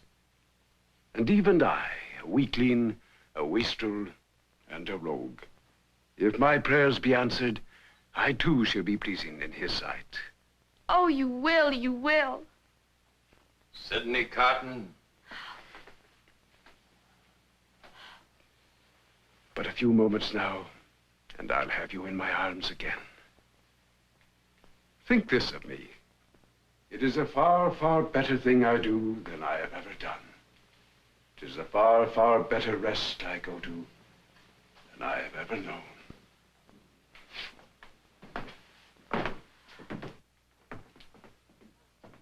Alec.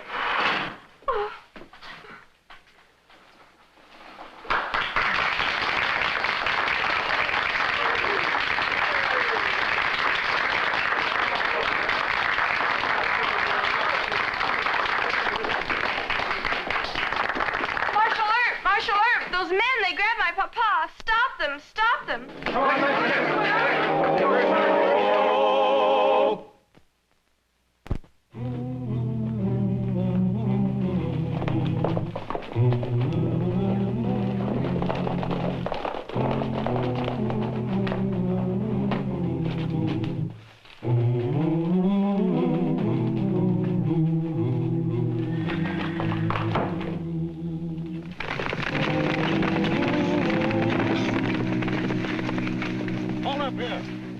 Get him off of there.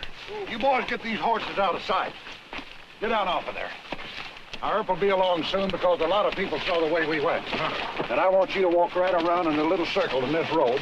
And don't run out on us. If you do, we're going to shoot you down, understand?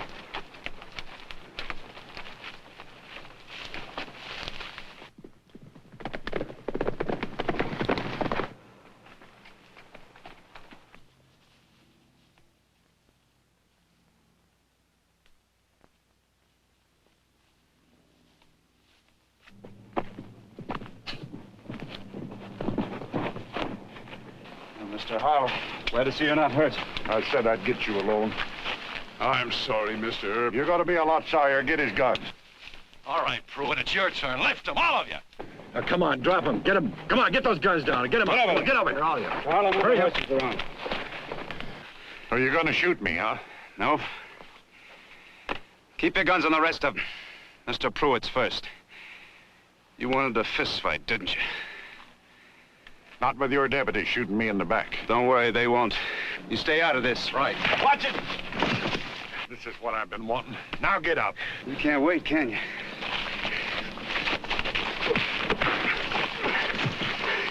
Come on, get up. Come on, Pruitt. Get up, Pruitt. Come on.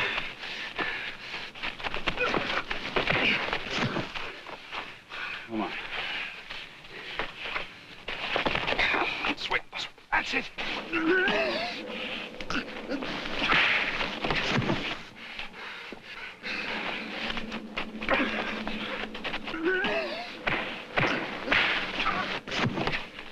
Get up. You ain't hurt.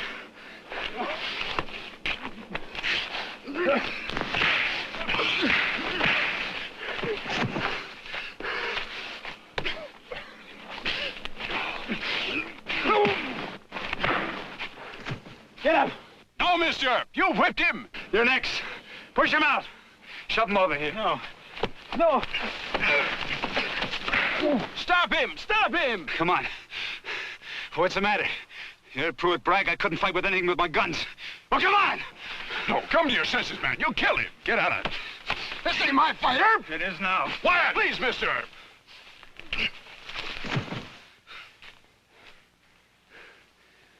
You better get him over to Fabric's office.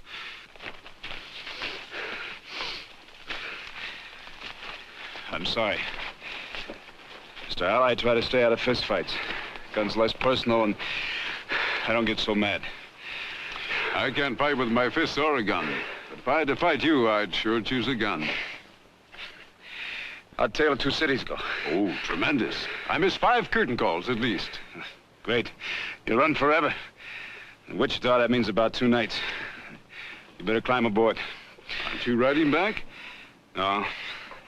We'll take a little walk. I'll see you in town.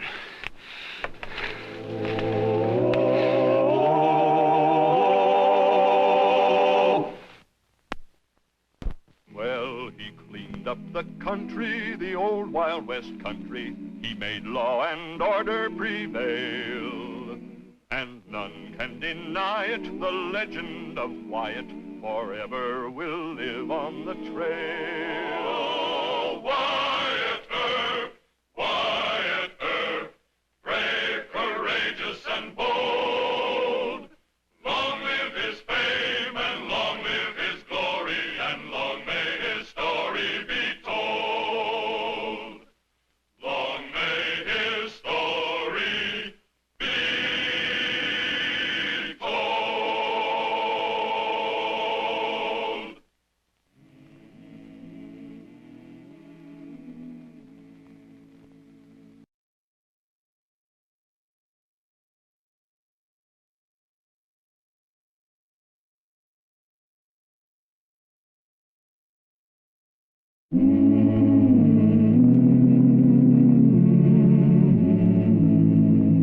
Wyatt Earp, Wyatt Earp, brave, courageous, and bold.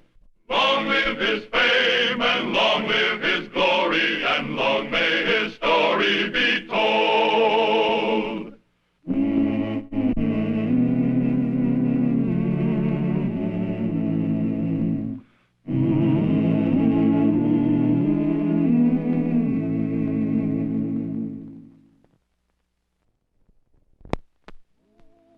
Wild and woolly Wichita died hard.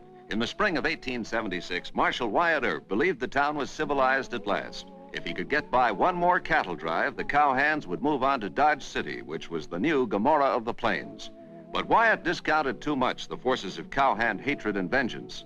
A lot of men whom Wyatt had buffaloed or thrown into jail were determined to have one last fling in Wichita, come rain or snow. Here, I help you, mister. Push. Oh, good. You try.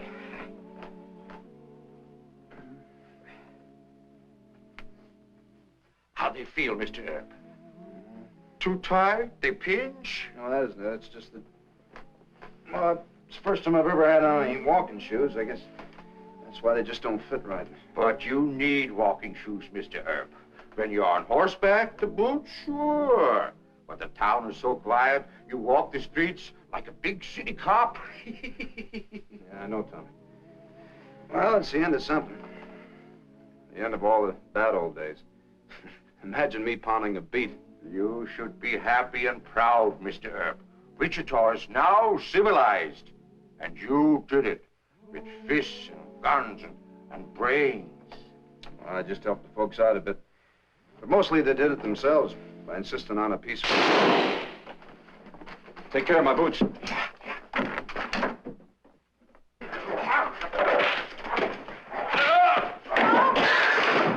your temper, Ori. Don't lose your temper. I ain't bad, hon. I'm gonna start hitting them pretty soon. No, Ori, please. Stop it. You don't know what you're doing. If Ori loses his temper. Break it up! Break it!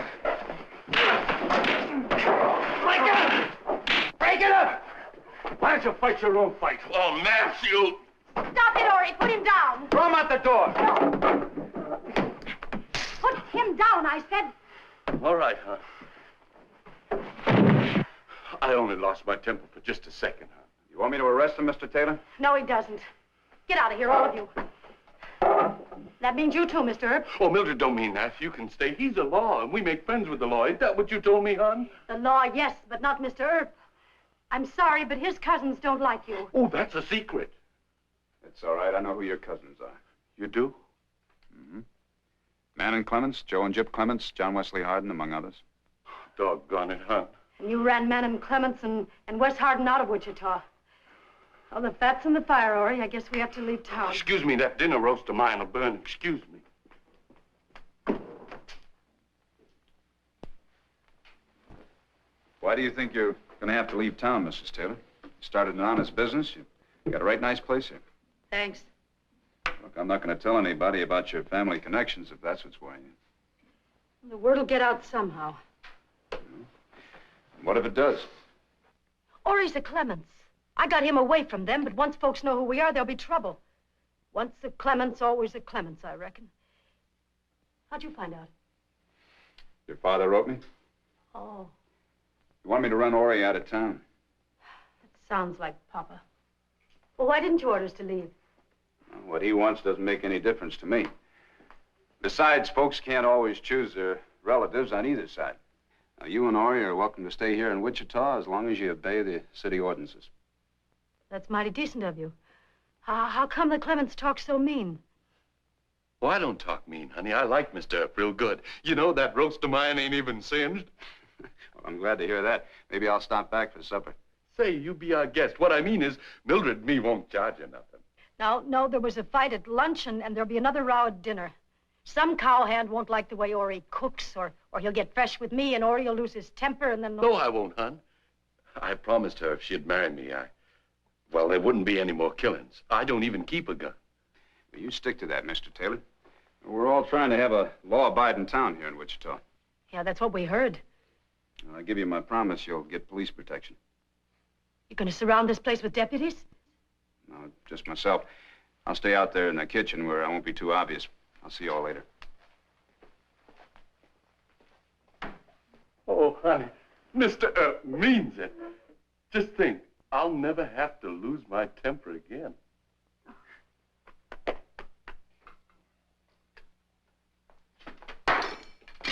You call this good chow? It's hog slop. Put that down.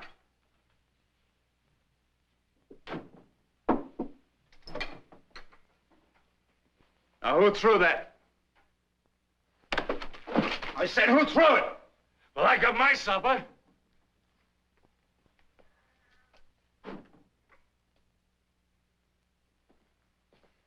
You get a mop and clean that up. Use her, I'll use your head for a mop. Now, Ori? Oh, it's all right, hon. No temper. Ori! Yes, sir. I'll have roast beef, medium rare. Yes, mister.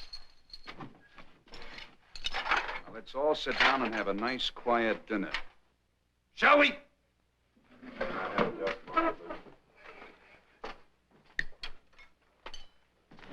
Can I have a dustpan, please?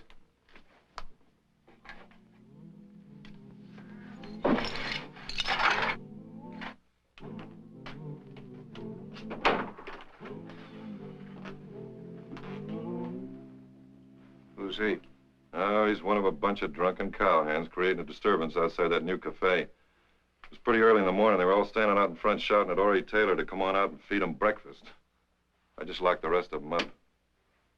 Any of them packing guns? Yeah, this one was. That's why I kept him out here. I thought maybe you might want to talk to him. No. I spoke him on peace disturbance, threatening with a deadly weapon. Drunk on the streets. All right. Come on. Inside. Come on. Come on. I don't know why you're taking up for these Clements. Ori and Mildred aren't Clements. They're trouble, Wyatt. Why should they be? She broke with her own father to marry him, and Ori wants to run an honest business. What's wrong with that? Romantically, nothing.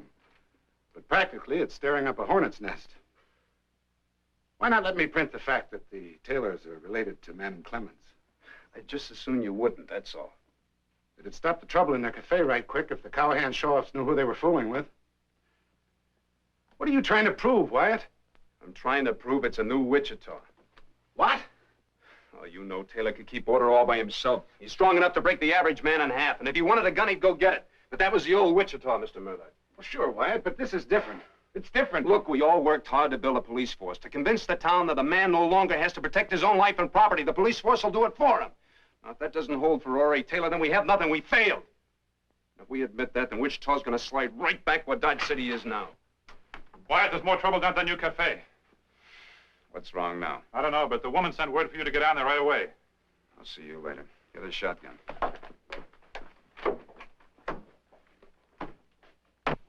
You let that man out, Ori. He'll smother in there. No, Mr. Earp's going to settle this. He can't settle it. The madder you make that man, the more apt he is to talk. Can't you see that, you big stupid? Well, I don't care if he talks, honey. He threatened you. He's just a town tough. He can't do...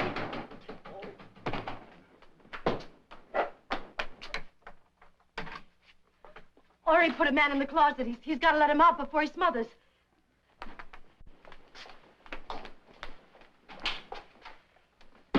Who started the row? He called us Clements as he sore at my cousin man. Now, let him out, Mr. Taylor. But he said he'd gun me. And he said he'd gun Mildred, too. I'll let him out. Okay, if you say so. Take it easy. You'll be all right, Jack. You know him? Jack Minto. I've had him in jail a couple of times. Since when you pal up with Clemenses? You better stop that. Ori! You want a piece of this joint, Marshal? That's why you're giving him personal protection? Right now, I'm protecting you. From what? Ptomaine poison? Now, look, you better get out of here and stay out. I ain't scared of him. Or any of his murdering cousins. Take it easy. I swore I'd get Manning Clements. Any Clements will do. There, he threatened us again. Now, just take it easy, Ori. Sit down. Who is he? He's a faro dealer, guard over at the Oriental. Why is he so sore at Cousin Manning? Well, when he gets drunk, he'll tell anybody that listens to him that Manning killed his brother. Was that true? I don't know. But I never killed nobody. Why don't he go after Manning? He's scared to, I think. Oh, it's no use, Ori. We can't stay here. We'll have to sell out and move further west. Guess so, hon, but it don't seem hardly fair. Why can't a man live in peace? I like to keep good control of my temper. I like to cook things real nice and watch folks sit down and enjoy themselves and eat, all friendly like. Mister, why can't a man do that? He can, Ori. No, he can't. Now, look, don't worry. I'll run Minto out of town. Now, you two go on and prepare lunch for your customers.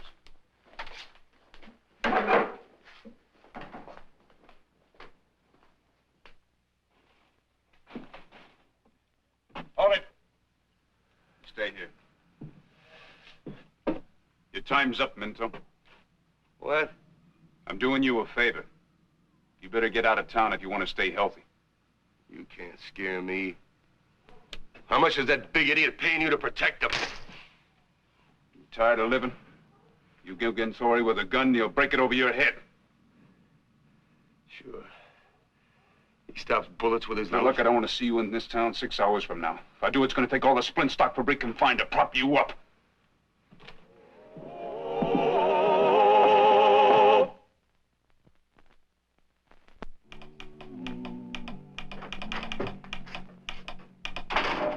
Sorry I'm late, but my new walking shoes pinched me so bad, I had to put my old boots back on. What do you make of this, Wyatt? Do you think Shanghai's having a little joke with us? No. I figured the Cheyennes would want to have one last fling. Goodbye, Wichita. Hello, Dodge. Yeah. But as Shanghai says, if nothing happens to make them sore, well, they'll behave all right. Something always happens to rile the cowhands. Shouldn't you swear in some extra deputies? Nope. Oh, yes. Now I remember. This is the new Wichita. That's right. Wyatt, I've been your friend a long time. Best friend I got in Wichita. I'd like to speak honestly. As a friend, a newspaper man. There'll always be trouble here. Cowhands hate you, and they hate Wichita for keeping you in office. They just don't realize or won't that you're not a killing marshal. Well, I get offers every day from Mayor Hoover in Dodge. You're not leaving. Well, that wouldn't end the trouble. The cowhands would still hate Wichita. I'll tell you, Mr. Murdoch, nothing stays the same. The cattle shipping business has moved on to Dodge as far as this Marshal Earp, thank heaven. Minto's hiding in an alley in back of our place with a gun. Minto, I told him to get out of town. Oh, hurry, or he might lose his temper, and then anything can happen.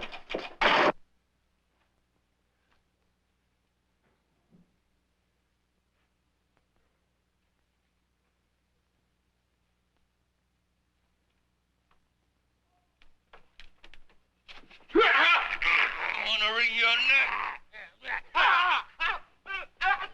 Gonna knock you out. Stop it, Ori! Let go! No! Ori! Did that man... No. I had to hit him. He wouldn't let go. Or he killed Minto. He had a gun. It was self-defense. But he hadn't drawn the gun. Are you going to arrest Ori? I thought you were our friend. Now, look, Mrs. Taylor, Don't give me that law talk. I'm going straight to Cousin Mannon. there's no need of that. Yes, there is. You Wichita townies are all against the Clements. Oh, come on, hon. It'll be all right. Cousin Mannon will come and get you out. That's for the judge to decide. Come on, Ori. Come on.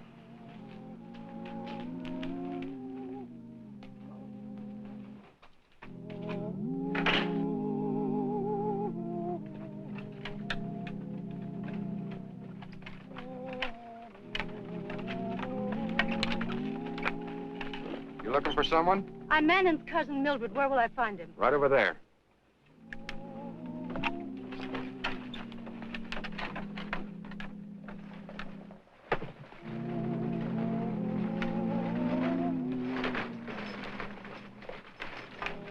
Over here.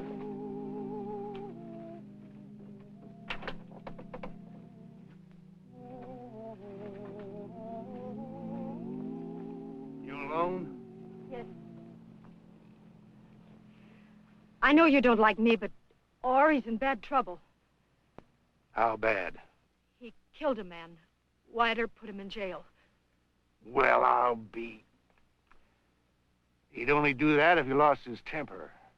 Minto was after Ori with a gun. It was self-defense, Cousin Mannon. Ori's a maverick. Turned on his family. Married you. Well, he's still your cousin. You're not going to let those Wichita townies lynch him. Are you sure that's what they aim to do? Of course they do. Earp pretended to be our friend, and then he said that Minto hadn't drawn his gun, and he took Ori for murder. Well, you aim to stand by while they lynch your own blood cousin? Well, no, I don't reckon I could do that. Well, what are you going to do? Busting Ori out of that Wichita jail is not going to be any picnic. I'll have to get a lot of boys. You will come and save him. Well, not on your account. Now, you get along back to Wichita. Yes, sir, Cousin Mannon.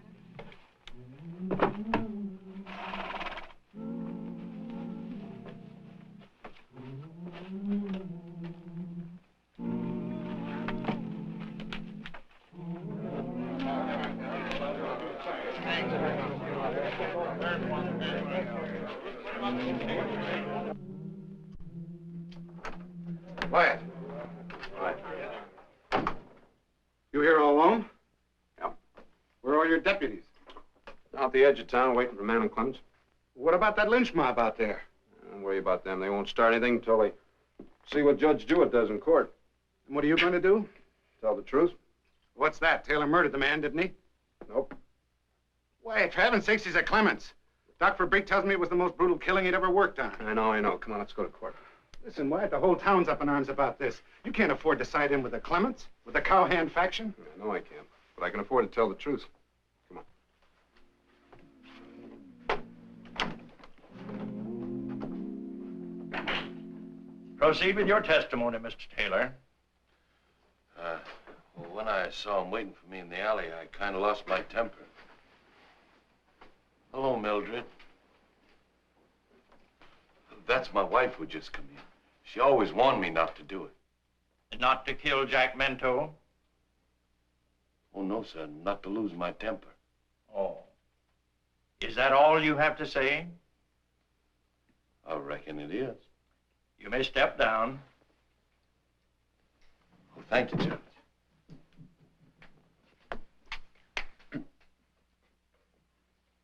Marshal Earp? Yes, sir. You go ahead and lie about us and see how much good it'll do you. Order. Quiet, young woman. Proceed, Marshal Earp. Well, I haven't got too much time, Your Honor. There's a lynch party outside, and I think Manning Clements is on his way here with a gang of cowhands. Does that disturb you, Marshal? No, sir. Good. And I think we have time for you to tell the court the whole truth. Well, sir, in the first place, I can verify everything that Ori Taylor testified to. Minto did threaten to kill Ori. I was there. So I ordered Minto to leave town.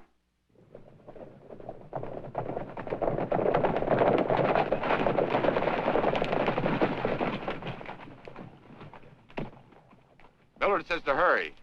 White Earp's going to lie in court. The townies are all set to hang Ori after the judge sentences him. How much time we got? Not more than half an hour.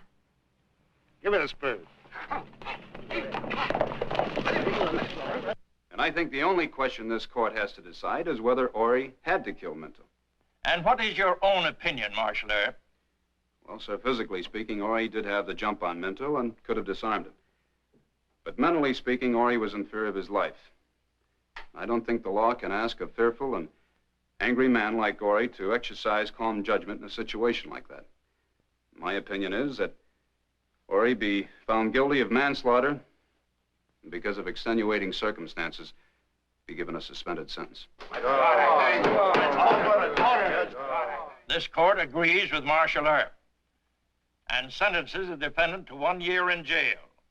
The sentence is hereby suspended. Judge, does that mean I don't have to go to jail? That's right. But I think Marshal Earp wants to keep you in protective custody for a short time. Well, I think that would be better, sir. Would you take Mr. Taylor back to jail? Mildred. Court's adjourned.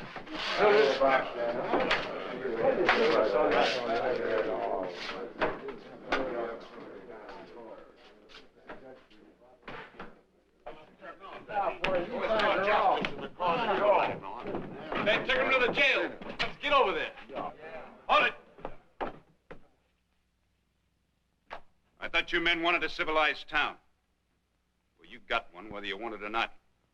Now, maybe you're the last of the old Wichita Wild and Woolies. Maybe you'd rather die than act decent. All right. All of you in favor of dying, make your play.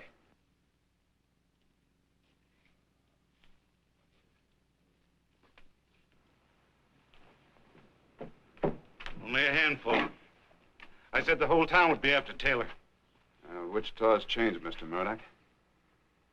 But I doubt if Manning Clements has changed very much. Why not turn Taylor loose? That'd satisfy Clements. Manning would just think I was doing that because I was afraid of him. I'm gonna go meet him. You want to fight? No, I want peace, Mr. Murdoch. Sometimes you can talk folks into being civilized. Other times you gotta use a gun. Pick one up. All right, man. You all set? Yeah. Got the shotguns loaded. Keep an eye out. Wyatt, I may have done wrong, but I let Mrs. Taylor through. How long ago was that? 15 minutes or so. She wouldn't say what her business was or where she was going. She's probably going to tell Manning that we're keeping Ori in jail. He's not going to like that. We did that for Ori's own good. You try and argue that with Manning. I'm going to talk with this. Wyatt, here they come. All right, everybody keep down. Don't start anything until they do.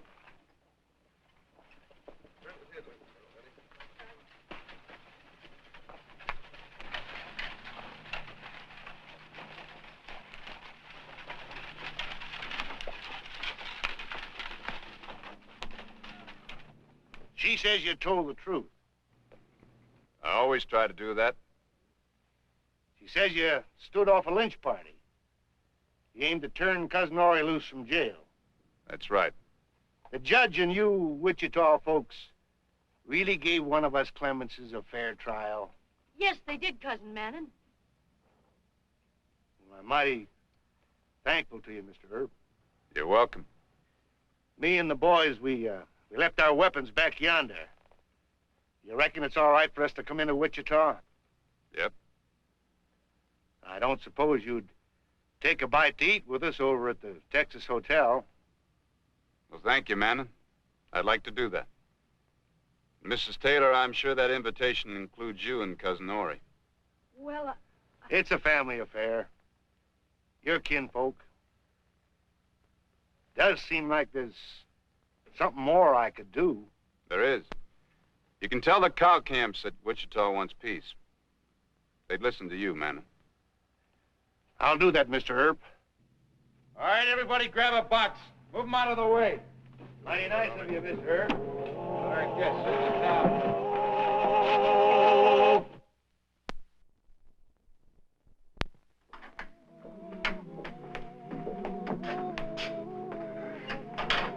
How was dinner? How was Manning? Roast beef. Well, he said he'd pass the word. He's got 37 cousins, and they in turn will pass the word. Well, Wyatt, I guess you can move on to Dodge City with a clear conscience. She said he couldn't guarantee that they'd listen. If they didn't listen, he'd gun them. Well, that's one way to have peace. Yep.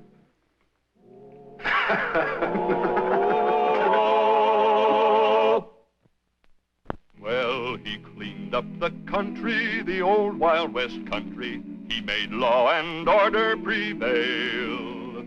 And none can deny it, the legend of Wyatt forever will live on the trail. Oh, Wyatt Earp, Wyatt Earp, brave, courageous, and bold. Long live his fame, and long live his glory, and long may his story be told. Long may his story be told.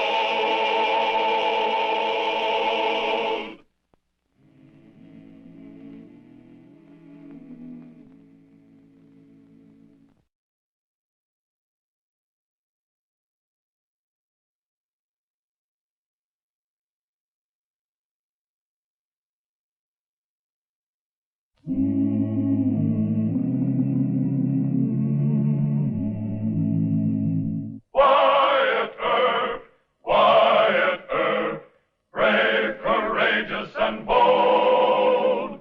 Long live his fame, and long live his glory, and long may his story be told.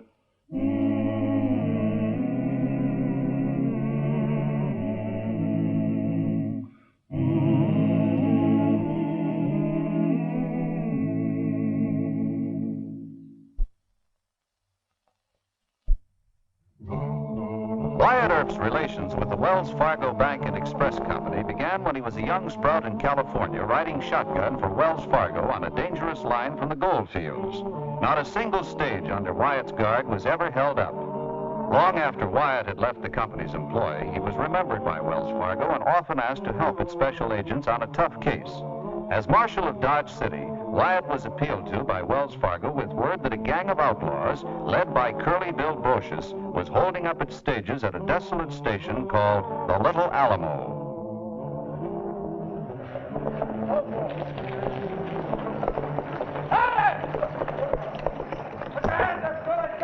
Whoa. Keep them up. Get the money bag. Get the passengers' money. That's come to the door to that depot. Give me that money bag.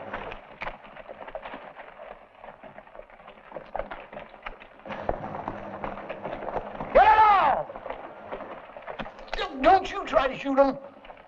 No, can't take a chance on getting the passengers hurt. My orders say for me to see Wyatt Earp in Dodge City. Wyatt Earp, huh? Wells Fargo wants to turn this case over to him. Yeah, let me see that. Let's ride! Come on!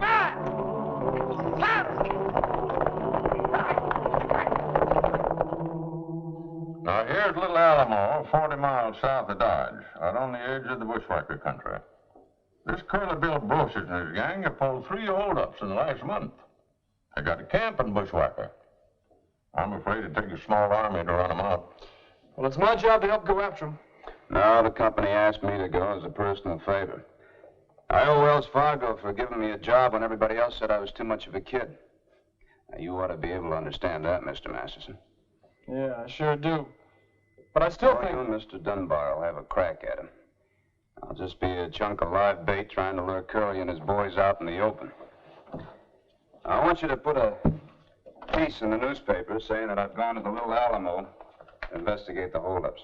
And tip Curly Bill off? We'll bushwhack you, White. Oh, I think Curly's too much of a show-off for that. He'll probably stage another holdup right under my nose. Well, you know him better than I do. So where do we come in? I don't like the idea of you going along. You stand by here with the deputies, and I'll either send you a message or the next stage will be late in arriving in Dodge. But if it is late, don't waste any time. That'll mean I'm in trouble and need help fast. I'm going to try to lure Curly out in the open, Mr. Dunbar, so you can nab the whole gang. But be sure to not get over anxious and spoil the game. Good fisherman always lets the bait wiggle for a little while. Now, let's see what you're going to put in the newspaper.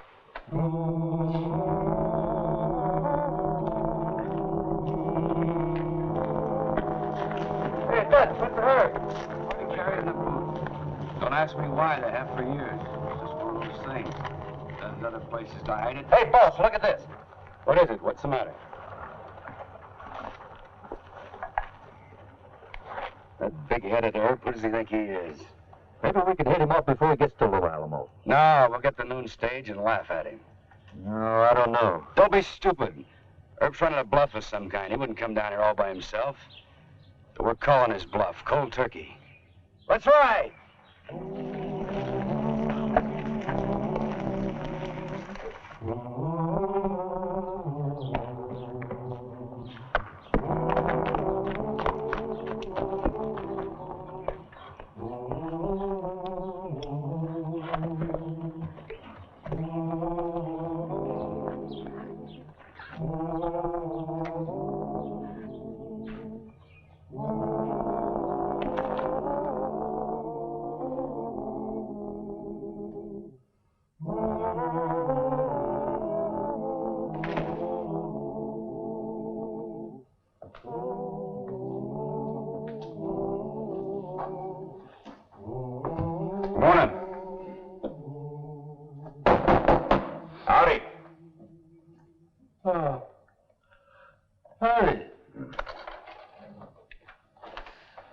Stage ain't due for 10 or 15 minutes yet. Hey, you Johnny Law? Marshal of a Dodge City, Deputy United States Marshal, name's Earp. Hey, now. What are you doing down here? You working for the company? You come here alone? That's right. You must be Mr. Todd, huh? Yeah, and you must be a fool. Curly Bill and his boys are working this here stretch of road. You need a posse, or the 7th Cavalry. Well, that settles it. I've been threatening to quit this job for 27 years. Now I'm quitting. Suit yourself. Oh, I've heard about you. Considerable of a man. Yeah, fast with them guns. But I ain't staying here to see you get killed. My back ain't strong. And I won't dig your grave. Wells Fargo. Too cheap to send a posse.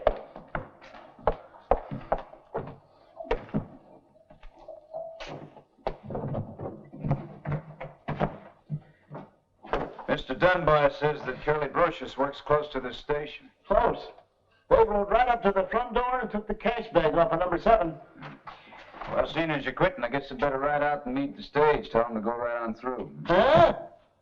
You don't expect the company to provide you with transportation, do you? After almost 30 years? Man doesn't quit a station until his relief comes. You can walk.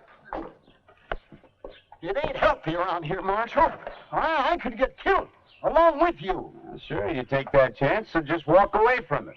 Well, they told me you were a mighty cold-hearted man. Now, come on, I got a ride to meet the stage. No, you ain't. Here she comes.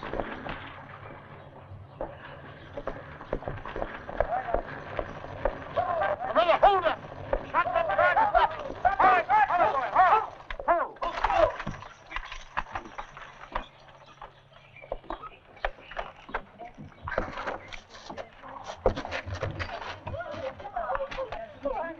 outside. Oh, I'm so frightened. Why don't you step down? You'll be all right. Oh, Mother is... Oh, She'll be all right. Take her inside. now. How far back did they come to? 2 or 3 miles, I don't know. Well, I know. It was right within sight of this station. They killed the guard, they stopped the driver, they robbed us, sir. Robbed All us. right, get inside. They may come back.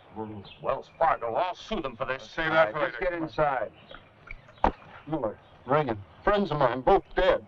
I'm sorry, Mr. Todd. You go get my rifle and saddlebag off my horse? Thank you.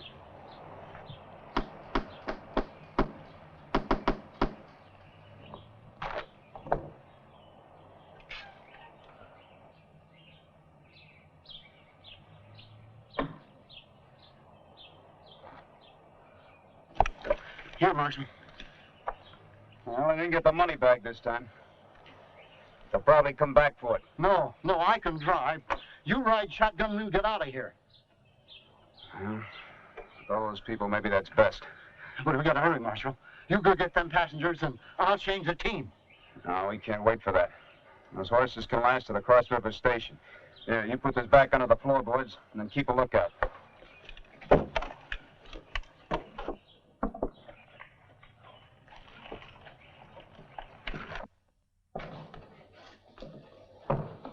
I'm sorry, folks, but we should be hitting the road. Now, Mr. Todd will drive and I'll ride shotgun. Oh, indeed. And who are you? My name's Earp. I'm a marshal of Dodge City. I see the star. Why didn't you stop this? And why aren't you out chasing those robbers?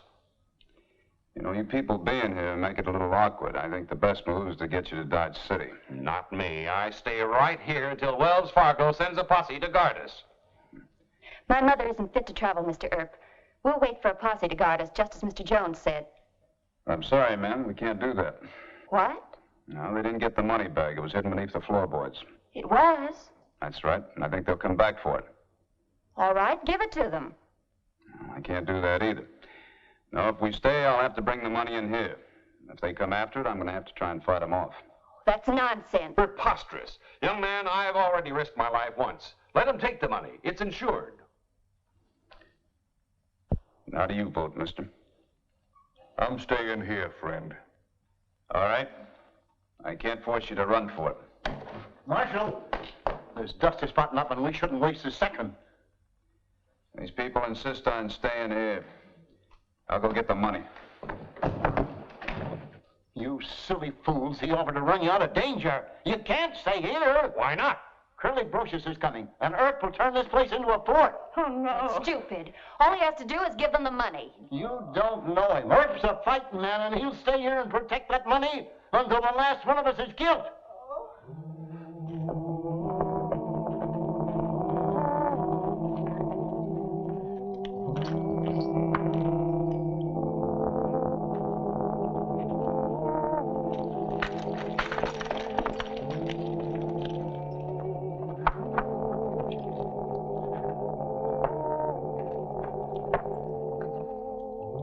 That's Wyatt. Don't nobody else dress that way or walk that way. It's too good to be true. Must be a trap of some kind. Tell the boys to surround the depot and start a sniping fire.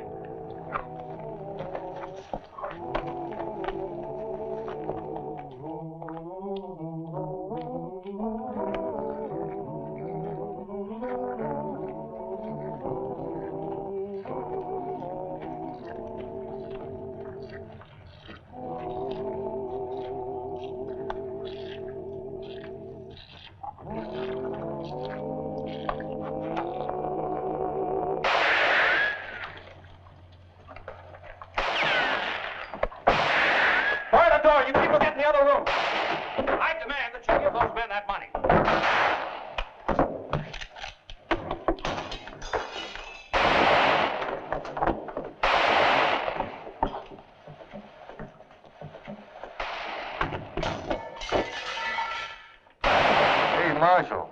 Yeah? Give me a gun and I'll cover the other side. Well, they're too far away for pistol range. Old man Todd's got a buffalo gun in the back room. Maybe he'll lend it to you. Fine.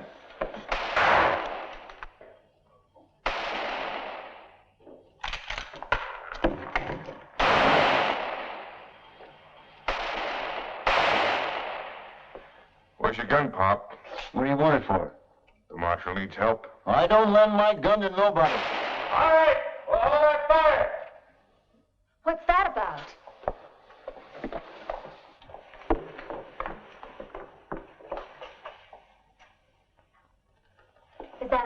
truce? That's right. What do they want? He wants the money and you. Me? Yeah, Curly likes women.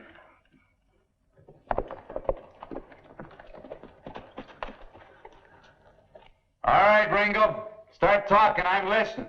Curly said throw the bag of money out here. He wants the girl out here, too. Then he'll let you all go. Well, you ride back and tell Curly he's a liar. Tell him anything he wants in here, he's going to have to try and take it. Have it your way, Herb. If you can.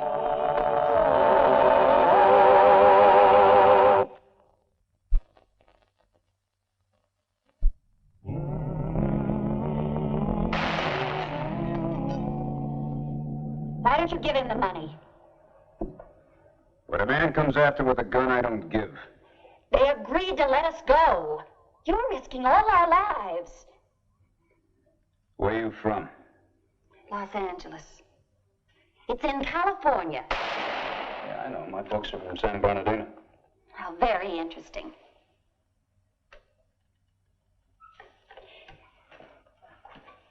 Is it that you just like to fight? Nothing you said so far makes any sense to me. Mama can't stand much more of this. She's got a weak heart. Want some water? Well, what'd your mother think if Curly Bill came and got you? Even an outlaw wouldn't do that. You're trying to fight me with cheap melodrama. Well, of course, you're from Los Angeles. You know outlaws a lot better than I do. You better go take care of your mother.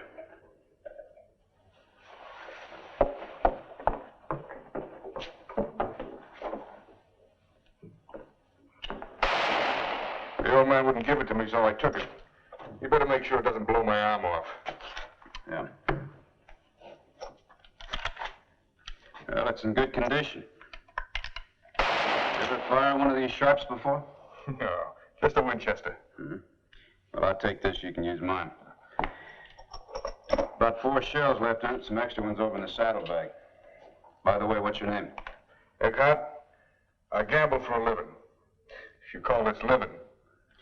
Well, at least it's a gamble. How do you figure? Well, if we can hold out for a couple more hours, there'll be a posse coming from Dodge. They were supposed to start as soon as they see the stages late. Well, why didn't you explain this before?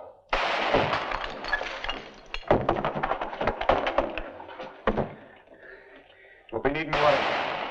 I'll try and get to the well. Give me that rope.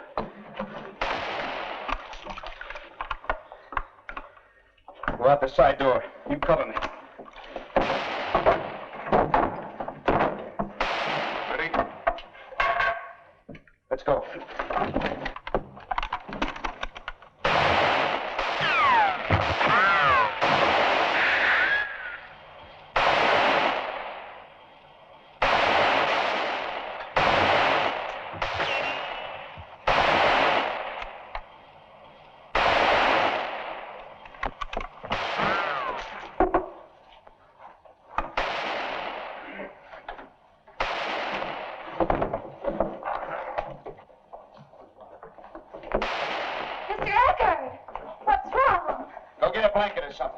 He's dead.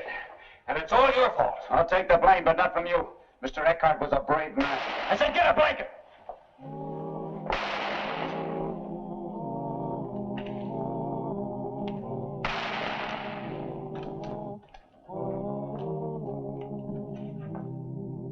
All you have to do is stick that gun in his back. Then I'll grab the money bag and throw it out the door. I don't know. Well, give me the gun. No.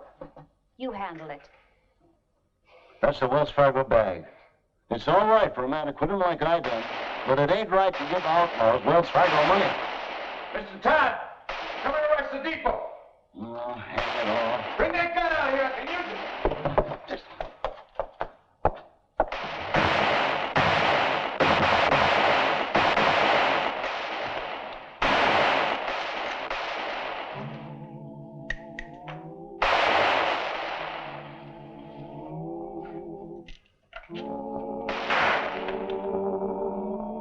The outlaws.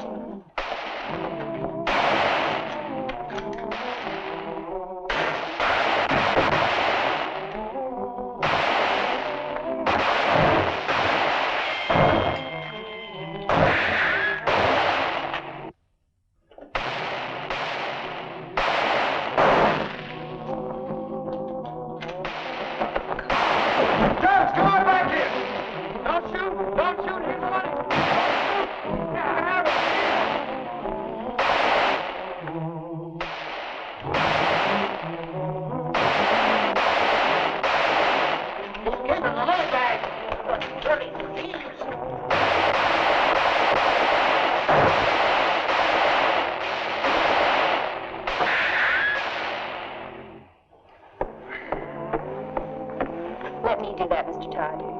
Do you mind? No, go ahead. Watch yourself. Do you know there's just about enough of those cartridges left for one more time? Well, there may not be a next time. I'll go visit with your mother. Is this from a bullet? Yeah? I want a good boot, too. Why do you keep on with this? Because there's nothing else to do. You know, one more attack and that'll be it. Yes, a posse on its way. Oh, sure. Maybe Curly Bill's had enough. I don't understand any of this. 2 men killed on a stage. Poor Mr. Eckert and Mr. Jones.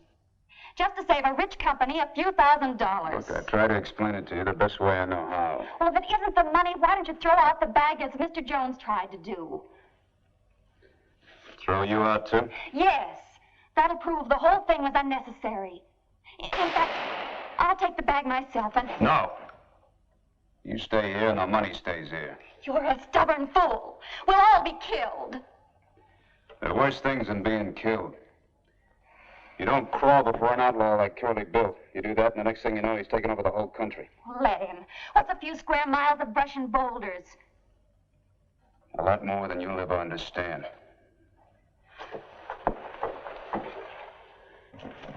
How we doing? We lost 3 boys. 3 more shot up pretty bad. You want to try it again, Curly? I want her dead. And I want that girl alive.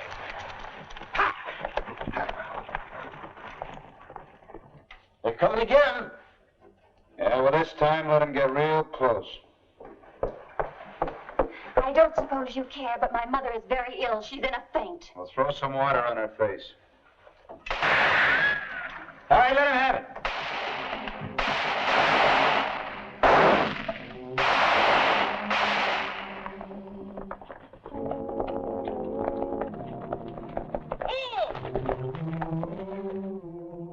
Keep up this gallop and we're going to kill some horses. I don't see anything in the stage, Bat. I'm sure Earp's in trouble. All right. Well, right over they drop. Come on.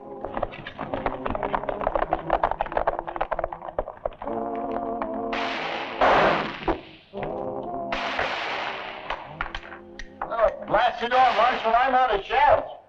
Here, use this one. Thanks. Long hours and low pay. 9 on to 30 years of it. And now I'm supposed to...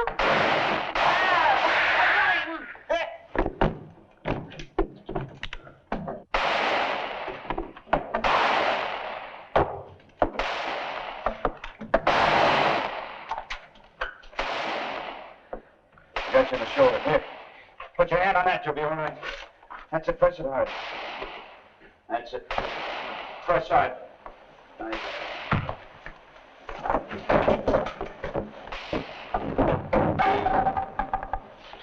Hold it. Get off your horses. We'll move in on foot. You needn't be afraid. Mr. Earp and Mr. Todd aren't able to shoot anymore. Here's the money.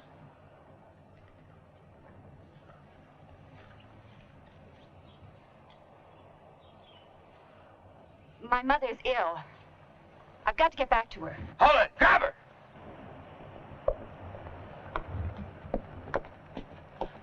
Curly, let's get out of here. There's a posse coming. Don't get nervous. I want Earp, too. Take care of this.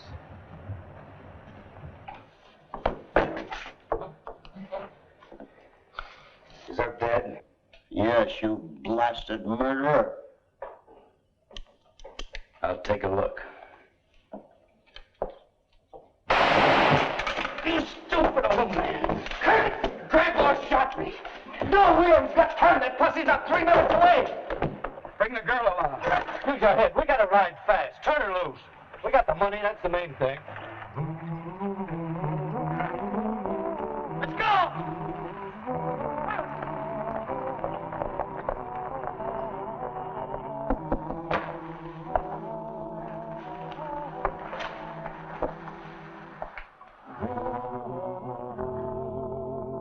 You are the meanest and the stupidest gal I ever met up with. Yes, I guess you're right. Where's Curly? He just rode off. Didn't he want you? The posse's coming.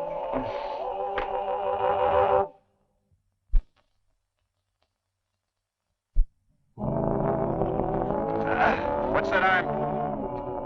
Here you go, Mr. Todd. Thanks. Come on, man. Thank you, Mr. Erb. Watch yourself. You know, you're a brave man, Mr. Erb. But I still say it wasn't worth dying for. Well, I guess I'm old-fashioned. Come on.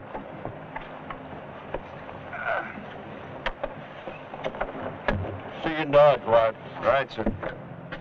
All right, Charlie.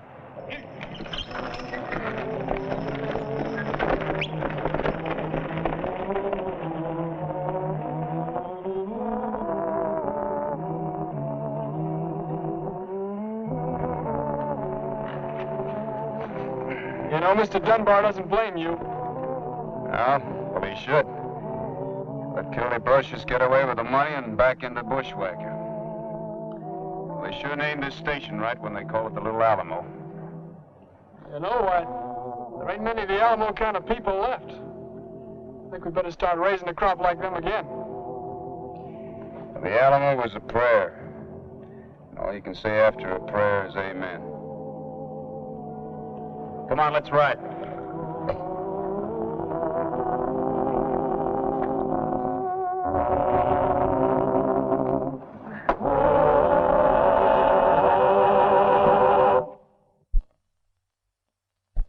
Well, he cleaned up the country, the old Wild West country.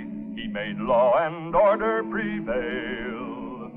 And none can deny it, the legend of Wyatt forever will live on the trail. Oh, Wyatt Earp, brave, courageous, and bold. Long live his fame, and long live his glory, and long may his story be told. Long may his story be told.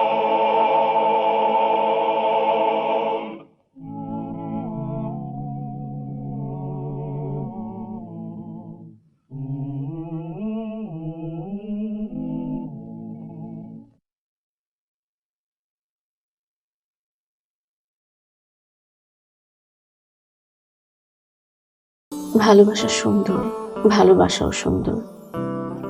মানুষ নিজের অজান্তেই ভালোবেসে ফেলে।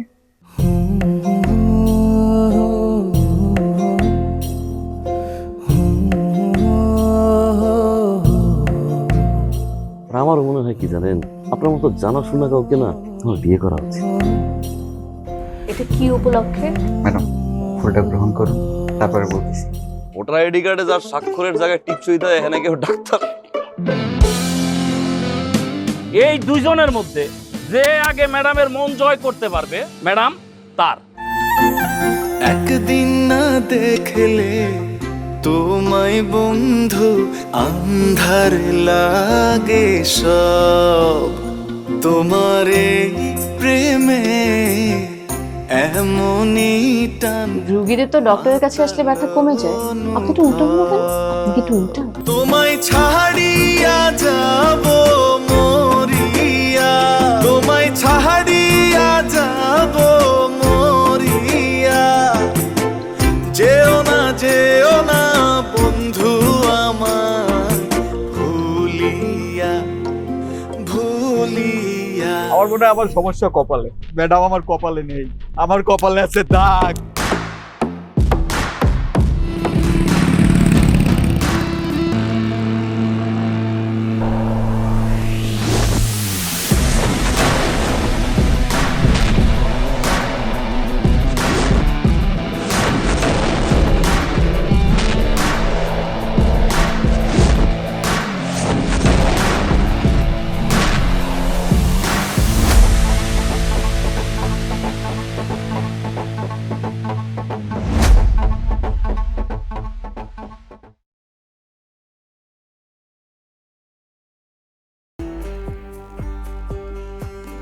Cảnh vệ này, 3 cảnh vệ rồi, 4 cảnh vệ,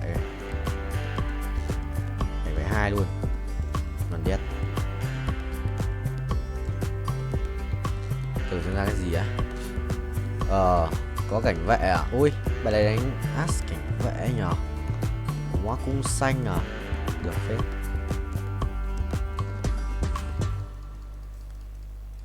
Ash cảnh vệ. Nó thì lướt này. Ash cảnh vệ rồi.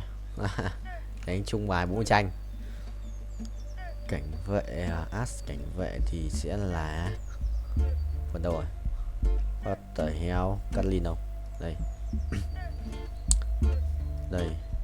Thôi ai sao mình nhớ mà. Kệ đi. Cứ cho cảnh vệ vào đã.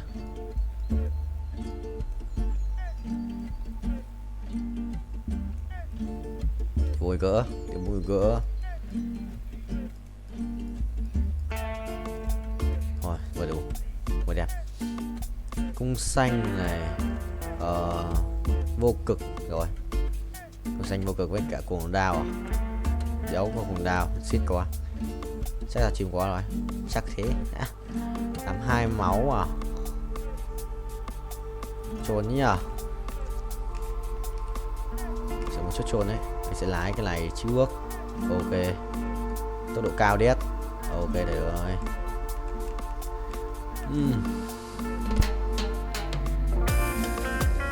Cảnh vậy à? Có nhà đánh sự danh hóa này, nó đấy át à? Chưa ai cái quả át à? Cái đánh lắc này cũng không phải thôi, không ai át mình lụ.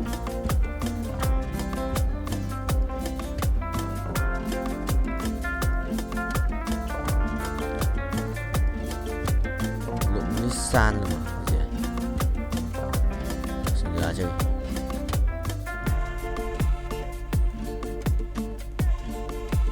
Nắp tổ xin ra tạm đi.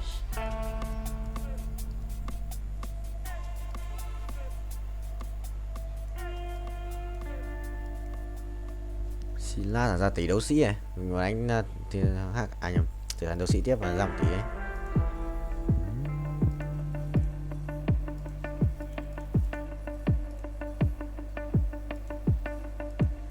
Đấu sĩ ạ, quỷ đéo chịu được mà anh đã stop rồi, có thấy không? Anh nhầm ui tía nó xóa. Tía thầy nhót,